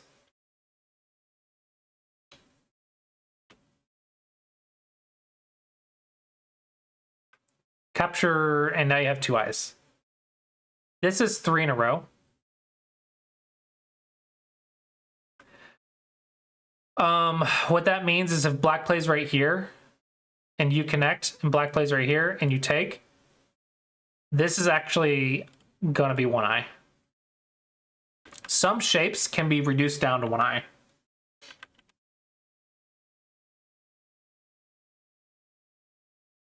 How do I can't remove a piece. There we go. Let's pretend this was filled, right? This is what is known as a 3-space eye. 3-space eyes are very interesting because if you do nothing and black plays the center of 3, both moves are a self-atari. And then if you pass again, black will sacrifice, and we need to know that 2 in a row is one eye. Because black can sacrifice and capture you. So if black plays the center of 3, it will become a 2 in a row shape, which is one eye. Okay, so if black plays the center of 3, it is only one eye. But if you play the center of 3, it is 2 eyes. If black plays here, it's illegal. Black plays here, it's illegal. So you cannot be captured. A 3-space eye, the vital point of that is in the center. Okay, so that is very important. The middle of, for the eyes specifically, the center of 3 is important. But you actually didn't need to do that. Because if you had filled here, you have the 3 right here. So you don't need this vital point because you had you had another eye right here already. So you would have had the eyes right here plus this one right here. So sometimes you'll have more than 2 eyes. Like down on the bottom, you have 1, 2, 3, 4, 5 eyes, and then this 3 space can be 1 or 2 eyes, depending on who plays. So you actually have 6 or 7 eyes, not including this right here that black just played. So let's say 8 eyes. So 1, 2, 3, 4, 5, 6, 7, or 8 eyes. Notice how this is a false eye. How to see when the game is over. Play it out. So let me pull up a 5x5 again. This is something I teach on some Mega Dragon. Yeah, this is something I teach on some Mega Dragon actually.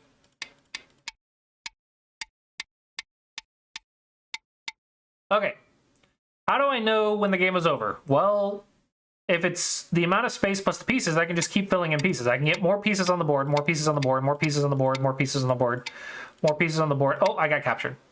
Okay, so as we just went over, don't fill the last 2 points.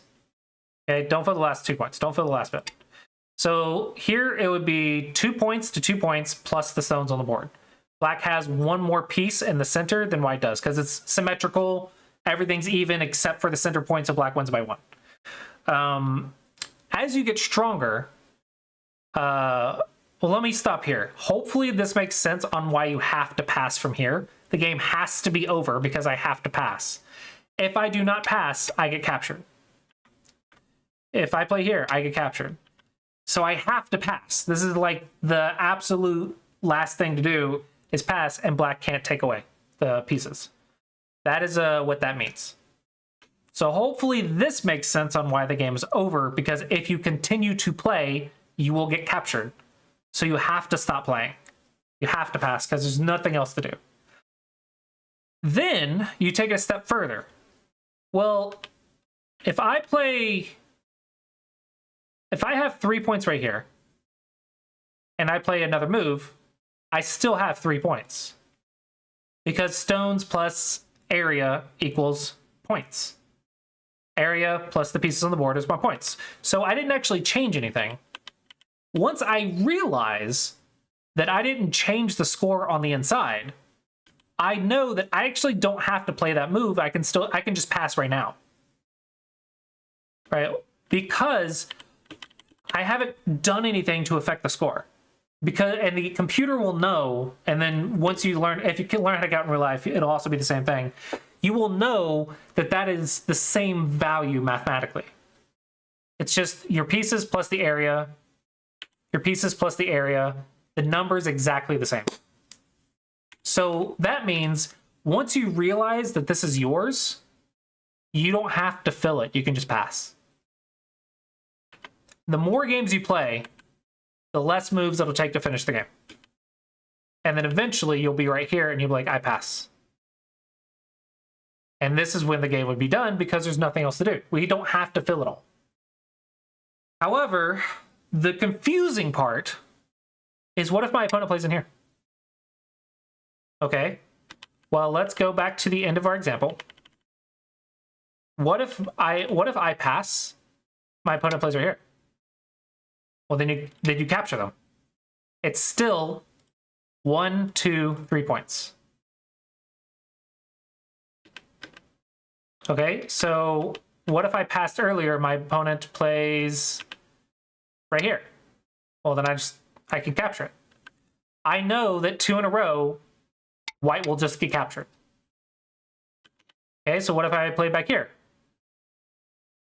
Well, I know that 2 in a row won't get captured. 3 in a row, as long as I have 2 eyes, white will just get captured. Right?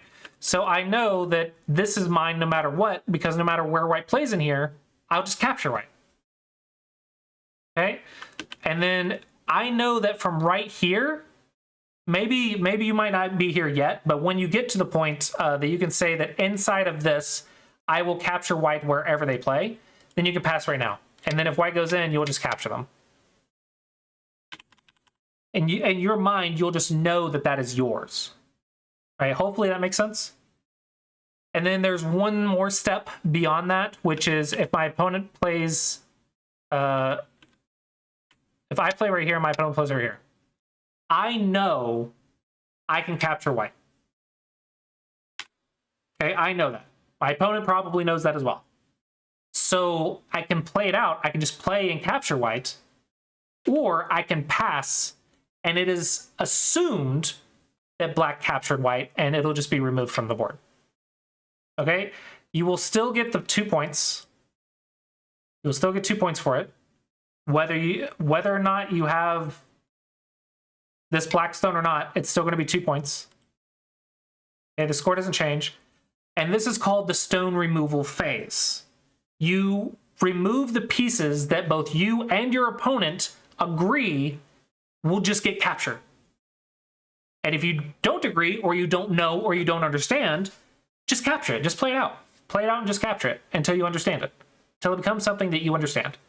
As you play more games, it'll become more and more obvious which pieces are dead and which pieces are not dead. And if you don't know, just keep playing games. So once you realize the area I have surrounded is mine and cannot be taken away, you can pass. Once you realize that the stones inside your area cannot live, this is mine, you cannot live, I can pass because of the stone removal phase, we'll take that away, this is mine. All right, so no matter what, it's going to be mine, then I pass. If I'm unsure, I'll play it out until I become sure that it's mine, and then I'll pass. All right, and that, when both players pass, that's when the game is over. So when both players agree that there's nothing else to do, that's when the game is over. If you're unsure, just keep playing. This is why I encourage you to use Chinese rules. Right now it's Japanese. Use Chinese rules. Chinese rules while you're learning how to score the game. Once you know how to score the game really well, you understand it, you don't really mess it up at all, then you can switch to Japanese rules, which is more common. Mathematically, they are the same, but Japanese rules will punish beginners for playing it out. Chinese rules do not. That's why Chinese rules are better. In IRL, though, it's harder to count with Chinese rules than Japanese rules. Japanese rules are easier to count with in person because you don't have to move all the pieces and count all the pieces. There's shortcuts. That's what Japanese rules are. That's what all the other rule systems are. It's Chinese rules, but there's shortcuts. All right, there's shortcuts. We're not going to worry about Seki too much. That's all the other rule system are, is just different ways of arriving at the same result. Just different math. That's all it is. Just different math.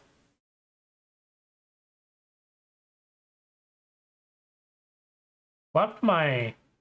There we go. I lost my tools. I somehow broke it.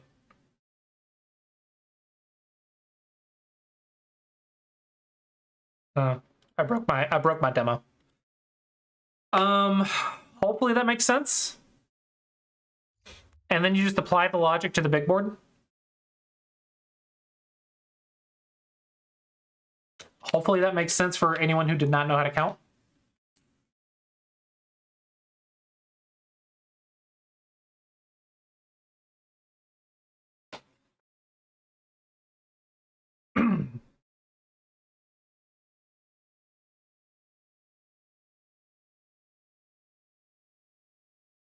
Oh, I forgot I did this.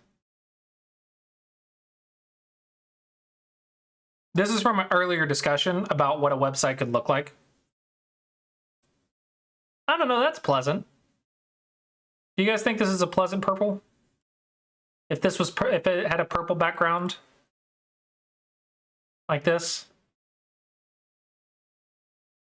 Or is this ugly?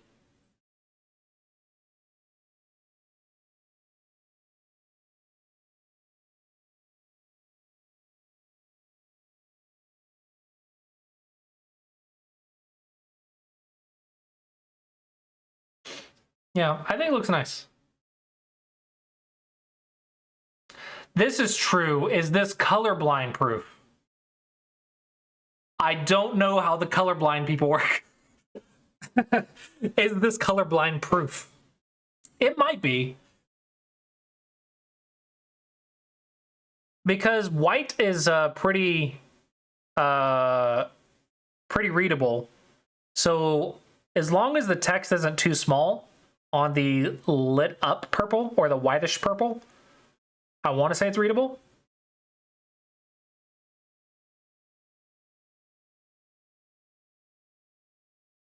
I can just ask, will these colors be fine with color blind people? The purple theme in the image should generally be fine for most types of color blindness, especially since it's using strong contrast between the background and the text. Light text on dark background.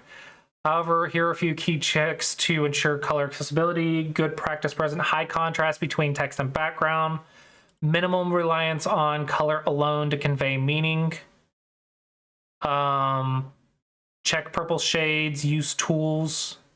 Simulators. Add labels and icons wherever you can.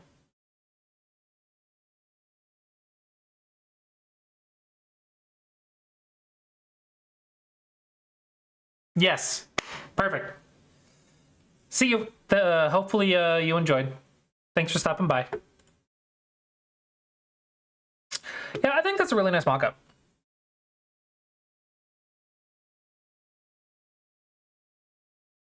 What are the hex codes in the picture?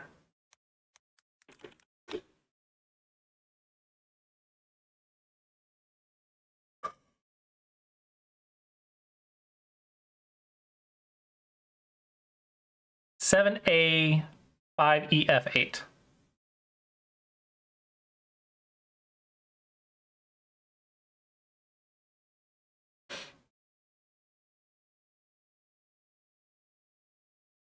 I don't know, it's an idea.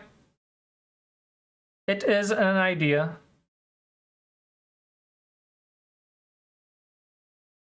Oh, I didn't notice, it is a gradient. I didn't notice that. But it's a gradient from the top to the bottom, the background purple. Let's say it's a solid color for testing purposes. All right, now we gotta do this again. Figure it out. Where's our background? Background.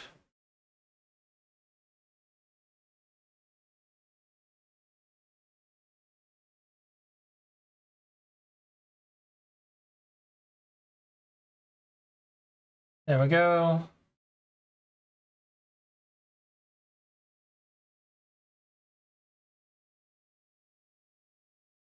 I want background dash color to be hashtag this. Okay, and then where the buttons, or the floating windows.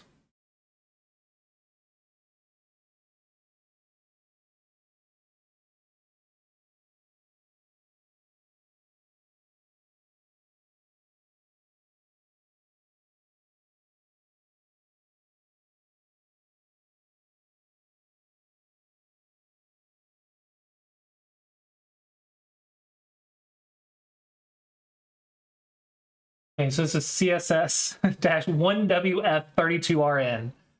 Okay. 1WF32RN. I need to find that one at the highest level.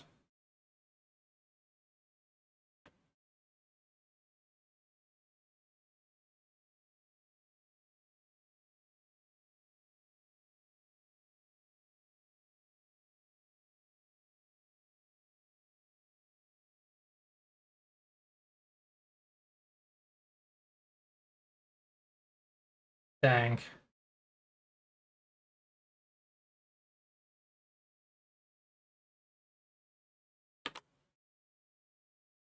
That's not right. Did I not copy the right one? Copy.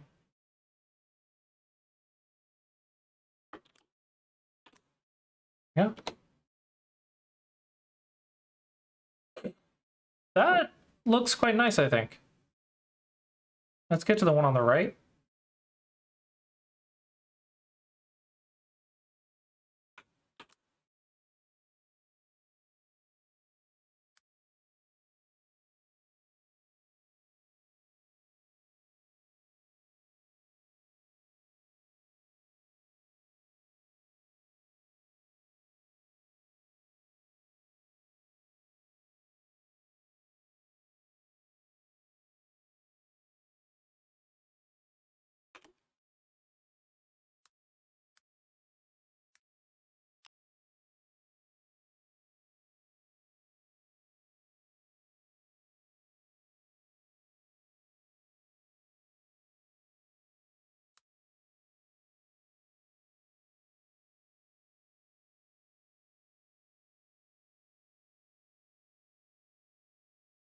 There's so many places. Where is the text? Font dash color hashtag what if? Is it not font dash color?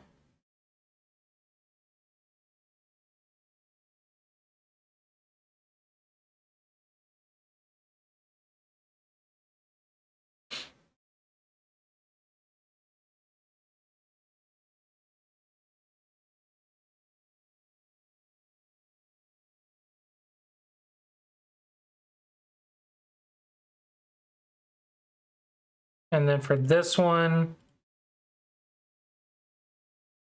be the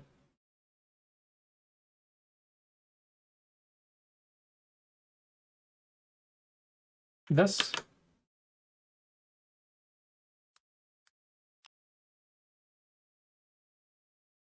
Something like that.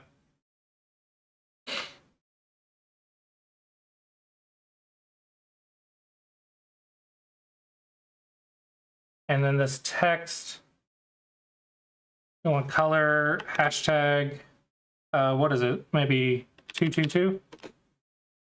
No, we wanted white. Hashtag FFF. I don't know, I'm not gonna do this for the whole thing, but that's kind of the gist of it.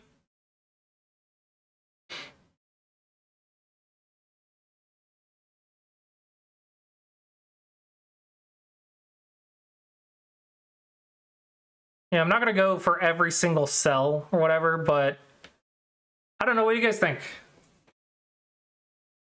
I think the purples are pleasant. I think it's not that bad.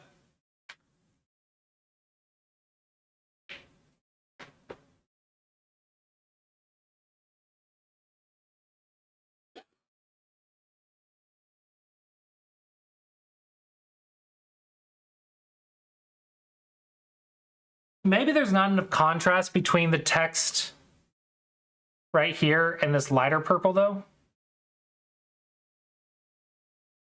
Like, this might not be enough contrast.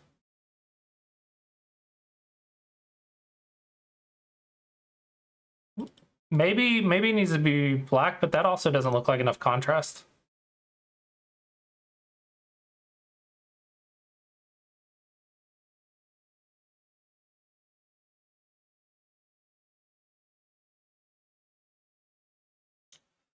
Maybe not pure white. Maybe if we go hashtag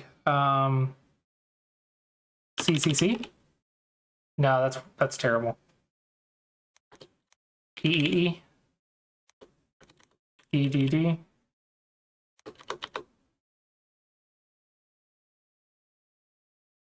What about 222?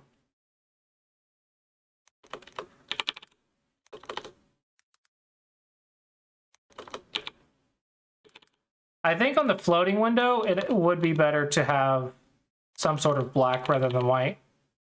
Because it looks like the black is going to be better. Maybe 111 or 222.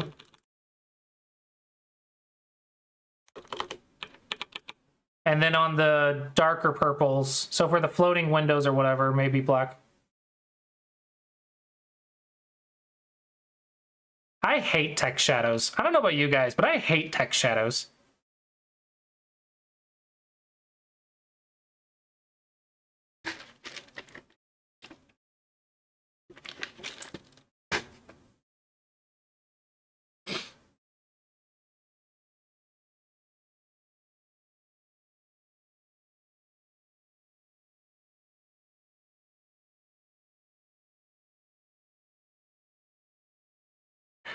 I think this could look nice.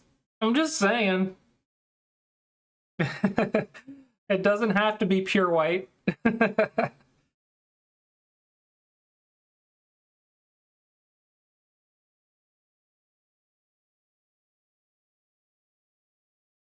I'll take a screenshot so you can see it later.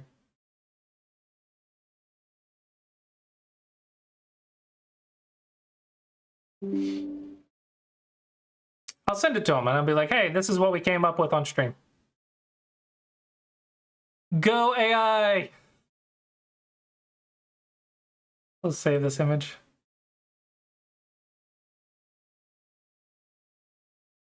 AI purple website idea.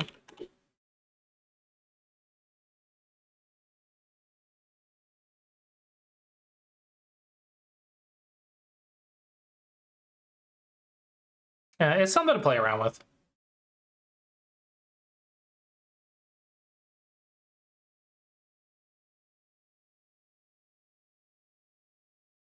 I don't know. That was a fun idea. Something to play around with.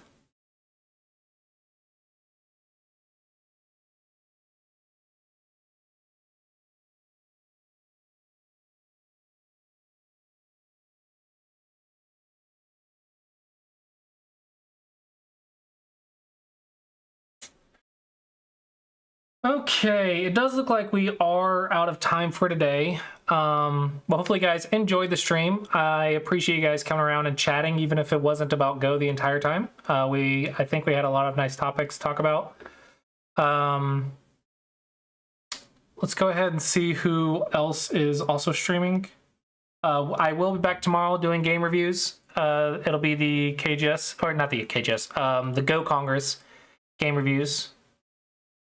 So hopefully if you guys enjoyed today's stream, you will also check it out tomorrow.